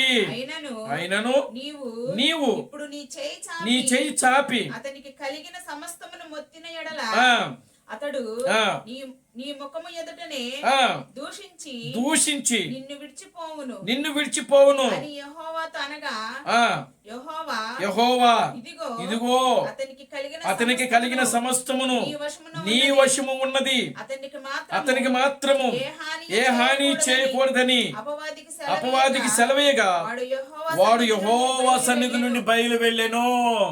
అర్థమైందా? దేవుని నామానికి మహిమ కలుగును గాక. హల్లెలూయా. చూడండి, ఇప్పుడు యోబు చుట్టూ ఏమేశాడంట? కంచి ఉన్నది అంట. అపవాది చెప్తున్నాడు కనుక నువ్వు అతని చేతి పనిని ఆశీర్వదించితివి. ఆమేన్. హల్లెలూయా. యోబు చుట్టూను అతని కుటుంబం చుట్టూను ప్రియులారా అతని ఆస్తి చుట్టూను దేవుడు ఏమేశాడంట? కంచి వేసేసాడంట. దేవుని నామానికి మహిమ కలుగును గాక. హల్లెలూయా. రెండవది ఏంటి? అతని యొక్క చేతి పనిని దేవుడు ఏం చేశాడంట? ఆశీర్వదించాడు. కాబట్టి ఆ దేశంలోనే ఆయన అంత ఉన్నతంగా ఉన్నాడు ఆయన. ఆమేన్. హల్లెలూయా. అయితే ఇప్పుడు దేవుడు ఏమంటున్నాడంటే, ఇప్పుడు ఇదిగో యోబు నీ వశంలో ఉన్నాడు. దేవునికి స్తోత్రం చెప్పండి. హల్లెలూయా. అంటే సాధారణంగా అప్పగించేశాడు, అనుమతి ఇచ్చాడు, ఎల్లు అతని ప్రాణమునకు మాత్రం ఏ హాని చేయవద్దు అన్నాడు. కనుక ఇప్పుడు యోబు దగ్గరికి దయ్యం వచ్చింది. ఎలా వచ్చింది అని అంటే అనుమతితో. ఏదైనా తోటలోకి దయ్యం వచ్చింది, అపవాదం వచ్చింది. ఎలాగొచ్చింది? అనుమతితో. కాకపోతే వాళ్ళు పడిపోయారు. అక్కడ పడిపోవడానికి దేవుని చిత్తమై ఉన్నది కాబట్టి వాళ్ళు పడిపోయారు. కానీ ఇక్కడ యోబు చలనటువంటి విశ్వాసముతో ఉండిపోయాడు. ఆయన ఇంటి కూడా కదల్చబట్టలేదు ఆయన. వాడు రావడము ఎవరి మీద అటాక్ చేశాడు? దయ్యము. చూడండి 13వ వచనం. ఒక దినమున యోబు కుమారులను కుమార్తెలను తమ అన్న ఇంట భోజనము చేయుచు ద్రాక్షారసమును పానము చేయుచుండగా ఒక దూత అతని యొద్దకు వచ్చి ఎద్దులు నాగలి దున్నుచు గాడిదలు వాటి సమీపమున ఆ. మేచుండగా ఆ. షబాయిలు ఆ. వాటి మీద పడి ఆ. వాటిని పట్టుకొని పోయి ఆ. ఖడ్గముతో ఆ. పనివారిని హతము చేసిరి. ఆ. జరిగినది ఆ. నీకు తెలియజేయుటకు ఆ. నేనొక్కడినే తప్పించుకొని వచ్చి ఆ. ఉన్నానెను. అజో మొట్టమొదటిగా ప్రియులారా అతని కుమారుల మీదను అతని ఆస్తి మీద ఏం చేస్తున్నారంటే ఇక్కడ దెబ్బ కొట్టింది. చూసారా? దేవునికి స్తోత్రం కలుగుగా. హల్లెలూయా. ఇప్పుడు ఆ విషయం వచ్చి ఒకడు వచ్చి యోబుతో చెప్పాడు, అయ్యా అదిగో నీ కుమారులు నీ ఆస్తి అంతా కూడా ఎవడో ఒకడు వచ్చి ఖడ్గం చేత వాటన్నిటిని ఏం చేసినాడు, హతము చేసేశాడు అని చెప్పినప్పటికీ యోబు ఇంచు కూడా కదల్లా ఆయన విశ్వాసం. ఏమంటున్నాడు అక్కడ? యెహోవా ఇచ్చెను, యెహోవా తీసుకునేను, యెహోవా నామమునకు మహిమ కలుగునుగా కానీ చెప్తున్నాడు. ఆయనకి ఎంతమంది కొడుకులు అని అంటే 7 కొడుకులు ఆయనకి, 3 కుమార్తెలు, మొత్తం ఎంతమంది? 10 మంది సంతానం ఆయనకి. ఆమేన్, హల్లెలూయా. 7 కుమారులు. ప్రతిరోజు ఆయన 7 బలిపీఠాలు కట్టేవాడంట ఉదయాన్నే. తన కుమారులు ఎక్కడ పాపము చేసి దేవుని నామానికి అవమానకరమైన పనులు చేశారేమో అని యోబు తెలుసుకుని ఆ 7 కుమారుల నిమిత్తమై 7 బలిపీఠాలు కట్టి దేవునికి ఉదయాన్నే ఆయన ఏం చేసేవాడంటే బలర్పించేవాడంట బిడ్డల నిమిత్తమై. మరి ఈరోజు మనం చేస్తున్నామా? దేవునికి స్తోత్రం కలుగుగా. హల్లెలూయా. మరి 7 బలిపీఠాలు కట్టి వాటి బలి అర్పించేవాడంటే ఎంత టైం తీసుకుంటుంది ప్రియులారా? మనం చేయాలి, మనం చేయలేకపోతున్నాం. దేవుని నామానికి మహిమ కలుగుగా. హల్లెలూయా. కనుక ఒక్కసారి ఆ 7 కుమారులు ఖడ్గానికి హతులైపోయారు. ఆస్తి అంతా కూడా ఖడ్గమునకు నాశనం చేయబడింది. అక్కడి నుంచి ఒకడు తప్పించుకొని వచ్చి యోబుకు తెలియజేస్తా ఉన్నారు, నేను ఒక్కడే వచ్చానయ్యా. కానీ యోబు ఆయనలో ఉన్నటువంటి ఆ విశ్వాసము, ఆ సడలిన విశ్వాసము ప్రియులారా, అలాగే ఆయన అంటున్నాడు, ఇదిగో యెహోవా ఇచ్చెను, యెహోవా తీసుకునేను, యెహోవా నామమునకు మహిమ కలుగునుగాక, స్తుతి కలుగునుగాక. నేను నా తల్లి గర్భములో నుండి దిగంబరినై వచ్చి తిని దిగంబరినై నేను అక్కడికి తిరిగి వెళ్ళదును. యెహోవా ఇచ్చెను, యెహోవా తీసుకునేను, యెహోవా నామమునకు స్తుతి కలుగునుగాక. ఈ సంగతులలో ఏ విషయమందును యోబు ఏ పాపము చేయలేదు, దేవుడు అన్యాయము చేసినని చెప్పలేదు. దేవునామానికి మహిమ కలుగునుగాక. హల్లెలూయా. ఈ లోకంలో మనం అంటా ఉంటాం, దేవుడు నాకు అన్యాయం చేసి. ఇప్పుడు ఎవరైనా అనుకోకుండా ఒక స్త్రీకి భర్త చనిపోయాడు అనుకోండి, ఆమె ఏమైనా ఏడుస్తూ ఉంటుంది, దేవుడు నాకు అన్యాయం చేసేసాడు, దేవుడు అంటే బతుకుండాలని అలాగే ఉండాలనే. దేవునామానికి మహిమ కలుగునుగాక. హల్లెలూయా. అది దేవుని చిత్తం. అది మనం ఏం చేస్తాం? దేవుడు ఇచ్చాడు, ఒక ఆయుష్ను పెట్టి పంపించాడు, ఆయుష్కాలము ఉంటారు. తర్వాత అయితే మామూలుగా కొంత దుఃఖం ఉంటుంది, కానీ అన్నంత దుఃఖం ఉన్నంత మాత్రాన మనం దేవుణ్ణి నిందించకూడదు. కానీ యోబు అదే అంటున్నాడు ఇక్కడ. దేవుని నామానికి మహిమ కలుగునుగాక. హల్లెలూయా. దేవుడు అన్యాయము చేసినని చెప్పలేదు. కుమార్తెలు చనిపోయారు, 3 కుమార్తెలు. ఏమండి? సమస్తము కూడా చనిపోయారు, సమస్తము కూడా తీసివేయబడి. ఎంతలా అంటే ప్రియులారా, నిజంగా అతనికి 3 స్నేహితులు ఉన్నారు. యోబుకి అతనికి 3 స్నేహితులు ఉన్నారు. ఆ 3 స్నేహితులు యోబుని ఏమంటాడో తెలుసా? నువ్వేదో మాకు తెలియకుండా రహస్యముగా నువ్వు పాపము చేశావు అని అడిగారు యోబుని. దేవునామానికి మహిమ కలుగునుగాక. హల్లెలూయా. ఏమన్నారండి? మాకు తెలియకుండా నువ్వు రహస్యముగా, అందుకే దేవుడు నిన్ను మొత్తాడు. దేవుని నామానికి మహిమ కలుగునుగాక. హల్లెలూయా. కనుక ప్రియమైన దేవుని బిడ్డలారా, చూడండి, ఇప్పుడు అటువంటి ఒక గొప్ప విశ్వాసము ప్రియులారా ఈరోజు క్రీస్తు థామస్సులో ఉన్నది. ఎటువంటి విశ్వాసం అంటే నిజంగా ప్రియులారా, తన కుటుంబాన్ని ఆయన పూర్తిగా దేవునికి అర్పించాడు. ఆయన ప్రజలు నమ్మినా నమ్మకపోయినా, ప్రజలు వచ్చినా రాకపోయినా, ప్రియమైన దేవుని బిడ్డలారా, ఒక విశ్వాసముతో, ఒక నిరీక్షణతో, ఒక గురితో ఆయన వాక్యము పట్టుకొని ఆ వాక్యం మీద నిలబడ్డాడు. ఆ వాక్యముతోనే ఆయన ముందుకు సాగిపోయాడు. ఆయన దేవునామానికి మహిమ కలుగునుగాక. హల్లెలూయా. అటువంటి ఒక గొప్ప విశ్వాసముతో దేవుని యొక్క నామమును ఆయన కనుగొన్నాడు. దేవునామానికి మహిమ కలుగునుగాక. హల్లెలూయా. ఏ దేవదూతలు వచ్చి క్రీస్తు థామస్కి చెప్పలేదు. ఏ గాబ్రియల్ వచ్చి లేదా మిఖాయాలు వచ్చి, లేకపోతే అక్కడ రాయబడిందో, లేకపోతే దేవుడు వచ్చే చెప్పింది కాదది. కేవలము విశ్వాసము ద్వారా దేవుని యొక్క నామాన్ని ఆయన ఎరిగినాడు. ఆయన దేవునామానికి మహిమ కలుగునుగాక. హల్లెలూయా. విశ్వాసము ద్వారా దేవుని యొక్క నామాన్ని తెలుసుకున్న వ్యక్తి ఆయన. విశ్వాసము ద్వారా దేవుని యొక్క నామాన్ని తెలుసుకుని ప్రకటించినటువంటి వ్యక్తి క్రీస్తు థామస్. ఆయన దేవునామానికి మహిమ కలుగునుగాక. హల్లెలూయా. తన శరీరములో ఎన్నో బలహీనతలు ఉన్నప్పటికీ, ఎన్నో రోగాలు ఉన్నప్పటికీ, షుగర్ వ్యాధి, బీపీ ఉన్నప్పటికీ, ప్రియులారా గమనించండి, నడవలేని స్థితిలో ఉన్నప్పటికీ ఆ వాక్యాన్ని ఎలా పట్టుకున్నాడు ఆయన. దేవునామానికి మహిమ కలుగునుగాక. హల్లెలూయా. చూడండి ప్రియమైన దేవుని, అటువంటి ఒక గొప్ప విశ్వాసముతో ఆయన, అటువంటి ఒక నిరీక్షణతో, ఒక గురి కలిగి, ఒక నమ్మకం కలిగి, ప్రియులారా ఆయన ఆత్మీయ జీవితంలో ఆయన ముందుకు సాగిన వ్యక్తి క్రీస్తు థామస్. ఏ మనుషుడు వెంక చూడలేదు ఆయన. ఏ మనుషుడే చూడలేదు. ఎవరో ఇస్తారు, ఏదో చేస్తారని చెప్పి చూడలేదు ఆయన. దేవునామానికి మహిమ కలుగునుగాక. హల్లెలూయా. విశ్వాసముతో జీవించారండి ఆయన. దేవునామానికి మహిమ కలుగునుగాక. హల్లెలూయా. ఎటువంటి విశ్వాసం అంటే ప్రియులారా, బైబిల్లో రాయబడిన దానిని ఎవరు చూచుటకు పరలోకములో కానీ, భూలోకములో కానీ, భూమి కింద ఉన్న వారిలో కానీ ఎవ్వరు కూడా చూచుటకు, ప్రియులారా అదిగోనండి, విప్పుటకు యోగ్యత లేనిటువంటి లేనప్పటికీ ఆ విశ్వాసము ద్వారా ఆయన, ప్రియులారా, ఆ యొక్క 7 ఉరుములను బయలుపరిచినటువంటి వ్యక్తి ఆయన. దేవునామానికి మహిమ కలుగునుగాక. హల్లెలూయా. కనుక అది బలం అంటే, అది శక్తి అంటే, అది బలవంతుడు అంటే. విశ్వాసము ద్వారా దేవుని తెలుసుకోవడమే గొప్ప బలమైన కార్యం. అది బలిష్ఠుడైన దూత అంటే. దేవునామానికి మహిమ కలుగునుగాక. హల్లెలూయా. అది బలవంతుడంటే, అది దేవుని స్తోత్రం కలుగునుగాక. హల్లెలూయా.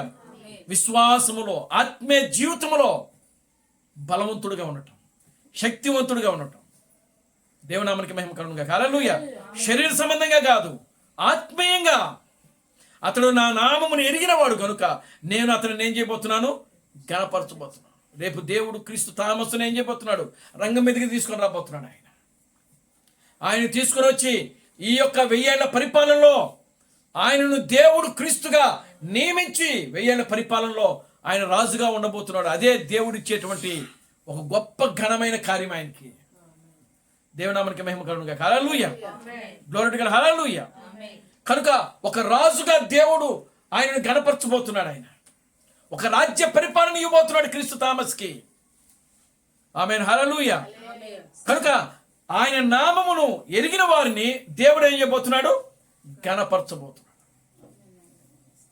కనుక ప్రియులారా గమనించండి, దేవుడు ఆయన ఎవ్వరిని విడిచిపెట్టడు. ఆయన నిజంగా ఆయన యందు భయభక్తులు కలిగి, పాపమును చెడుతనమును విసర్జించి యథార్థత కలిగినప్పుడు ప్రియులారా ఖచ్చితంగా దేవుడు వారిని ఏం చేస్తాడు?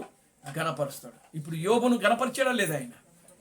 ఏమండి, యోబు ఆ యొక్క విశ్వాసముతో జీవించినప్పుడు, ఏమండి, ఆ విశ్వాసముతో నిలబడినప్పుడు యోబును గణపరిచాడు దేవుడు. ఎలా గణపరిచాడు? అతనికి పోయినటువంటిది ఆస్తి అంతా కూడా మరలా తిరిగి ఆయనకు వచ్చింది. ఆయన 7 దేవుడు, మరలా ఆ 7 కుమారులు ఆయనకు వచ్చేసారు. ఆ 3 కుమార్తెలు మరలా ఆయనకు వచ్చేసారు. ఆ ఆస్తి అంతా కూడా మరలా వచ్చేసింది.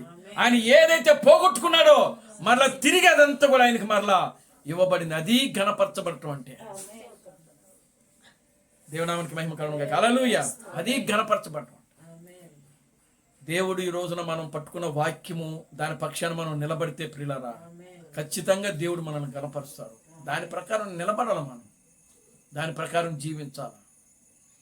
దేవునామానికి మహిమ కలుగునుగా. హల్లెలూయా. దానికోసమే మనం జీవించాలి, దానికోసమే మనం జీవించాలి, దాని మీదనే మనం నిలబడాలి, దాని మీదనే మనం విశ్వాసం కలిగి, పరిపూర్ణమైన జ్ఞానం కలిగి, ప్రియులారా విశ్వాసం కలిగి జీవించినప్పుడు ఖచ్చితంగా దేవుడు మనల్ని ఆయన గణపరుస్తాడు.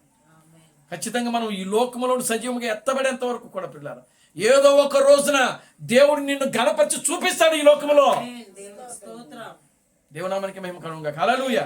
నువ్వు నమ్మిన విశ్వాసం ఏదైతే ఉందో, నువ్వు పట్టుకున్న వాక్యం ఏదైతే ఉందో, దానిని నువ్వు గట్టిగా పట్టుకొని దాని మీద నిలబడి దానికోసం నువ్వు జీవిస్తే దేవుడు ఖచ్చితంగా నిన్ను గణపరచు. నువ్వు చూస్తావు దాన్ని. దేవునామానికి మహిమ కలుగునుగా. హల్లెలూయా. వాక్యము సామాన్యమైంది కాదు, వాక్యము రోషం కలిగింది. అది ఆయన రోషం కలిగిన దేవుడు అని వాక్యంలో రాయబడింది. నువ్వు ఎంతగా దేవుని కోసం నిలబడతావో అంతగా దేవుడు నీ కోసం రోషం కలిగి ఉంటాడు. ఆయన నీ కోసం రోషం కలిగి జీవిస్తాడు ఆయన. ఆమేన్. హల్లెలూయా.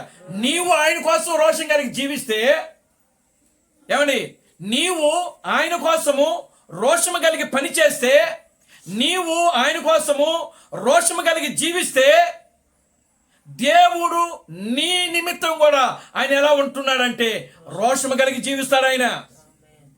ఆమేన్. హల్లెలూయా. నీ కోసం ఆయన రోషం కలిగిన దేవుడు. ఆయన నిన్ను గణపరచుటకు నీవు ముందు ఆయన నామం ఎరిగి అక్కడ నిలబడితే నేను ఘనపరుస్తాడు. రోషం కలిగిన దేవుడు ఆయన, పట్టుదల కలిగిన దేవుడు ఆయన. ఆమేన్. హల్లెలూయా. కనుక ప్రియమైన దేవుని బిడ్డలారా, అతడు నా నామమును ఎరిగిన వాడు కనుక నేను అతనిని గణపరచెదను. క్రీస్తు థామస్ను దేవుడు రేపు గణపరచబోతున్నాడు. ఆయనకే పట్టాభిషేకం చేయబోతున్నాడు. ఆయననే దేవుడు రాజుగా, న్యాయాధిపతిగా, తీర్పరిగా ప్రియులారా ఈ ప్రపంచానికి నిలబెట్టబోయి చూపిస్తున్నాడు. ఆయన చూపించబోతున్నాడు. ఆయన ఈ లోకములో ఆయన ఏదైతే కోల్పోయాడో బిడ్డలారా, క్రీస్తు థామస్ ఈ లోకములో ఏ సంతోషాన్ని అయితే కోల్పోయాడో వాక్యం నిమిత్తమై, వాక్యము నిమిత్తమై క్రీస్తు థామస్ ఏదైతే కోల్పోయాడో, ఏ సంతోషాన్ని, ఏ ఆనందాన్ని ఆయన ఈ లోకములో అనుభవించలేకపోయాడు బిడ్డలారా, ఆ ఆనందాన్ని, ఆ సంతోషాన్ని, ఆ ఘనతను దేవుడు మరలా ఆయనకి ఇవ్వబోతున్నాడు. ఆయనకే కాదు, ఆయన వాక్యాన్ని నమ్మిన మనకు కూడా ఆయన ఇవ్వబోతున్నాడు. దేవునామానికి మహిమ కలుగునుగా. హల్లెలూయా. నిన్ను నన్ను ఆయన గణపరచబోతున్నాడు. నిన్ను నన్ను ఆయన హెచ్చించబోతున్నాడు. నిన్ను నన్ను ఆయన ఈ లోకానికి చూపించబోతున్నాడు ఆయన. కనుక ప్రియమైన దేవుని బిడ్డలారా, యథార్థంగా జీవించండి. వాక్యం పట్ల యథార్థంగా జీవించండి, నమ్మకంగా జీవించండి. ప్రియులారా, ఈ లోకంలో మనకి ఏమున్నా లేకపోయినా పర్వాలేదు, కానీ వాక్యం ఉంది మనకు. ఆ వాక్యం ఒక దినాన మిమ్మల్ని గణపరుస్తుంది, మిమ్మల్ని చూపిస్తుంది ఈ లోకానికి. వీళ్ళు క్రీస్తు బ్రహ్మను నమ్మినటువంటి వ్యక్తులు ఒకానొక సమయంలో వీళ్ళు ఎన్నో బాధలు, ఎన్నో కష్టాలు అనుభవించారు. కానీ ఈ రోజున వాళ్ళు నమ్మిన ఆ వాక్యమే వాళ్ళని ఉన్నతమైన స్థితిలోకి తీసుకుని వచ్చిందని చెప్పే రోజులు రాబోతున్నాయి. కానీ మీరు నిలబడాలి, ఈ వాక్యం పక్షాన్ని నిలబడాలి. మనం ఏదో చేస్తున్నాం, మనం ఏదో కుంటోళ్ళకి లేకపోతే ఇస్తున్నాం, లేకపోతే బీదలకు సహాయం చేస్తున్నాం, దిక్కులేని బిడ్డలకి ఇంకా మేము అవి చేస్తున్నాం. ఇది కాదు, ఇవి కాదు మనకు కావాల్సింది. వాక్యము పట్ల మనకు యథార్థత ఉండాలి, వాక్యము పట్ల నమ్మకత్వం ఉండాలి, వాక్యము పట్ల మనం జీవించాలి. ఆ వాక్యము పట్ల మనం జీవించినప్పుడు ప్రియులారా గమనించండి, దేవుడు ఈ లోకానికి నిన్ను నన్ను చూపించబోతున్నాడు. ఆయన ఒక రాజుగా, ఒక రాణిలాగా, ఒక ఉన్నతమైన స్థితిలో దేవుని నామానికి మహిమ కలుగునుగా. హల్లెలూయా. కనుక ప్రియమైన దేవుని బిడ్డలారా, దేవుని వాక్యము యథార్థమైనది, దేవుని వాక్యము రోషం కలిగినది. రోషము కలిగిన వాక్యము మనము కూడా ఆయన విషయంలో, వాక్యము విషయంలో రోషము కలిగి, యథార్థత కలిగి, దేవుని యందు భయము భక్తి కలిగి, పాపమును చెడుతనమును విసర్జించి ఆ యోబు వలె మనం జీవిస్తూ మన ఆత్మీయ జీవితంలో ముందుకు సాగుదాం. దేవుడు తన పరిశుద్ధ వాక్యములను దీవించి ఆశీర్వదించును గాక. ఆమేన్. ప్రార్థన చేసుకుందాం. దయచేసి అందరూ కూడా లేచిన పడిని ప్రార్థన చేద్దాం. హల్లెలూయా, హల్లెలూయా, హల్లెలూయా, హల్లెలూయా, హల్లెలూయా. స్తోత్రం, స్తోత్రం, స్తోత్రం, స్తోత్రం, స్తోత్రం, స్తోత్రం, స్తోత్రం, స్తోత్రం, స్తోత్రం, స్తోత్రములు ప్రభువానికి స్తుతులు, స్తోత్రములు నాయన. నిశ్చయముగా నా తండ్రి, ఆ యోబు వలె, క్రీస్తు థామస్ వలె మనం ఈ లోకములో జీవిద్దాం. మనకి ఈ లోకములో క్రీస్తు థామస్సే మనకు మాదిరి. ఆయన ఏ విధంగా అయితే ఈ లోకంలో జీవించడం బిడ్డల, వాక్యము కోసం ఆయన పడిన శ్రమ, వాక్యము కోసం ఆయన పడిన కష్టము, వాక్యము కోసం ఆయన పడిన ప్రయాసము ప్రియులారా అది మనం కళ్ళారో చూసాం. ఆయన ఏ విధంగా జీవించాడో మనం చూసాం. కానీ ఒక రోజున దేవుడు ఆయన్ను ఈ ప్రపంచానికి రాజుగా నియమించబోతున్నాడు. ఆయనను గణపరచబోతున్నాడు. ఆయన ఎందుకు? వాక్యం కోసం ఆయన తన జీవితాన్నే ప్రాణంగా పెట్టినాడు ఆయన. ఈరోజు మనం కూడా అంతే ప్రియమైన దేవుని బిడ్డలారా. ఏమి తిందుమా, ఏమి త్రాగుదమా, ఏమి ధరించుదామని ఈ లోకములో వాటి గురించి మనం ప్రయాసపడటం కాదు. కానీ ప్రియులారా, వాటికంటే ముఖ్యంగా మనకు కావాల్సింది దేవుని యొక్క వాక్యము. వాక్యము రోషం కలిగినది. నీవు ఏదైతే చేస్తున్నావో దాని పట్ల అది రోషం కలిగి నీకు చేయడానికి సిద్ధంగా ఉన్నాడు ఆయన. కనుక ప్రియమైన దేవుని బిడ్డలారా, అటువంటి ఒక రోషము కలిగి క్రీస్తు థామస్లో ఏ రోషమైతే ఉన్నదో ఆ రోషము కలిగి, ఆ యథార్థత కలిగి, ఆ భయము భక్తి కలిగి మనం కూడా జీవిద్దాం.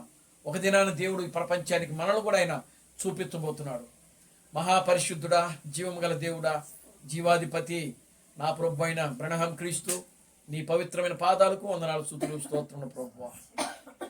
ఇప్పటి వరకు కూడా నాయనాదుగు నా ప్రభువా, విశ్వాసము ద్వారా తీసుకొని రాబడినటువంటి నామం ప్రభువా ఏదైతే ఉన్నదో దానిని మేము కూడా నమ్మి నా ప్రభువా, దానికోసం ప్రభువా జీవించేటువంటి ఒక గొప్ప జీవితాలు మీరు మాకు అనుగ్రహించినందుకే మీకు వందనాలు, స్తుతులు, స్తోత్రములు నాయన. నిశ్చయముగా నాయన క్రీస్తు థామస్ను నాయన మీరు ఈ లోకములో ఎన్నుకొని నాయన విశ్వాసము ద్వారా ఆయన తీసుకుని వచ్చి నాయన విశ్వాసము ద్వారా బైబిల్ యొక్క సర్వ పరిపూర్ణతను గ్రహించి నాయన విశ్వాసము ద్వారా ఒక క్రొత్త నామను తీసుకుని వచ్చి ఒక నిత్య నిబంధన తీసుకుని వచ్చాడు ప్రభువా. నిశ్చయముగా నాయన ఈ రోజున నాయన బైబిల్ యొక్క నాయన ఏదైతే ఉన్నదో దాచబడిన ఆ బైబిల్ నాయన మా కళ్ళ ముందు తెరచి నాయన మా కళ్ళ ముందు పెట్టాడు ప్రభువా. నిశ్చయముగా నాయన అటువంటి ఒక గొప్ప స్థితిలోనికి, స్థానంలోనికి ప్రభువా మీరు మమ్మల్ని తీసుకొని వచ్చారు ప్రభువా. మేము కూడా వాక్యం పట్ల రోషం కలిగి జీవించినట్లు నీ కృపను దాయించాము.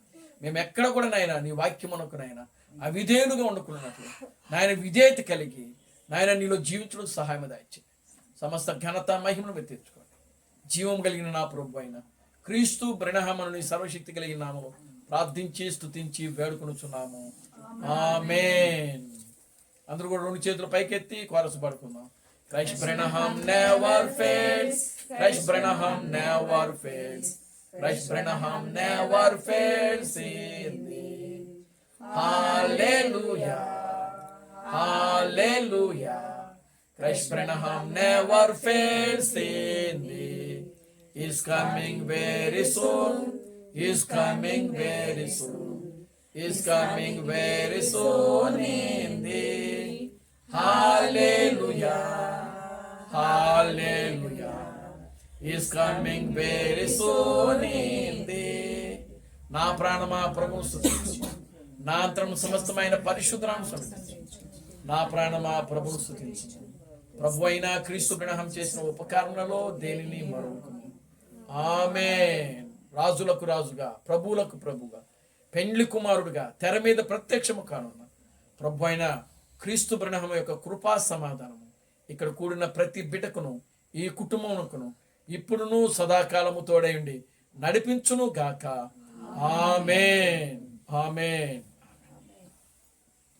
అందరికీ వందనాలు. ప్రభు మిమ్మల్ని దీవించి ఆశీర్వదించును గాక. ఆమేన్. ఆమేన్.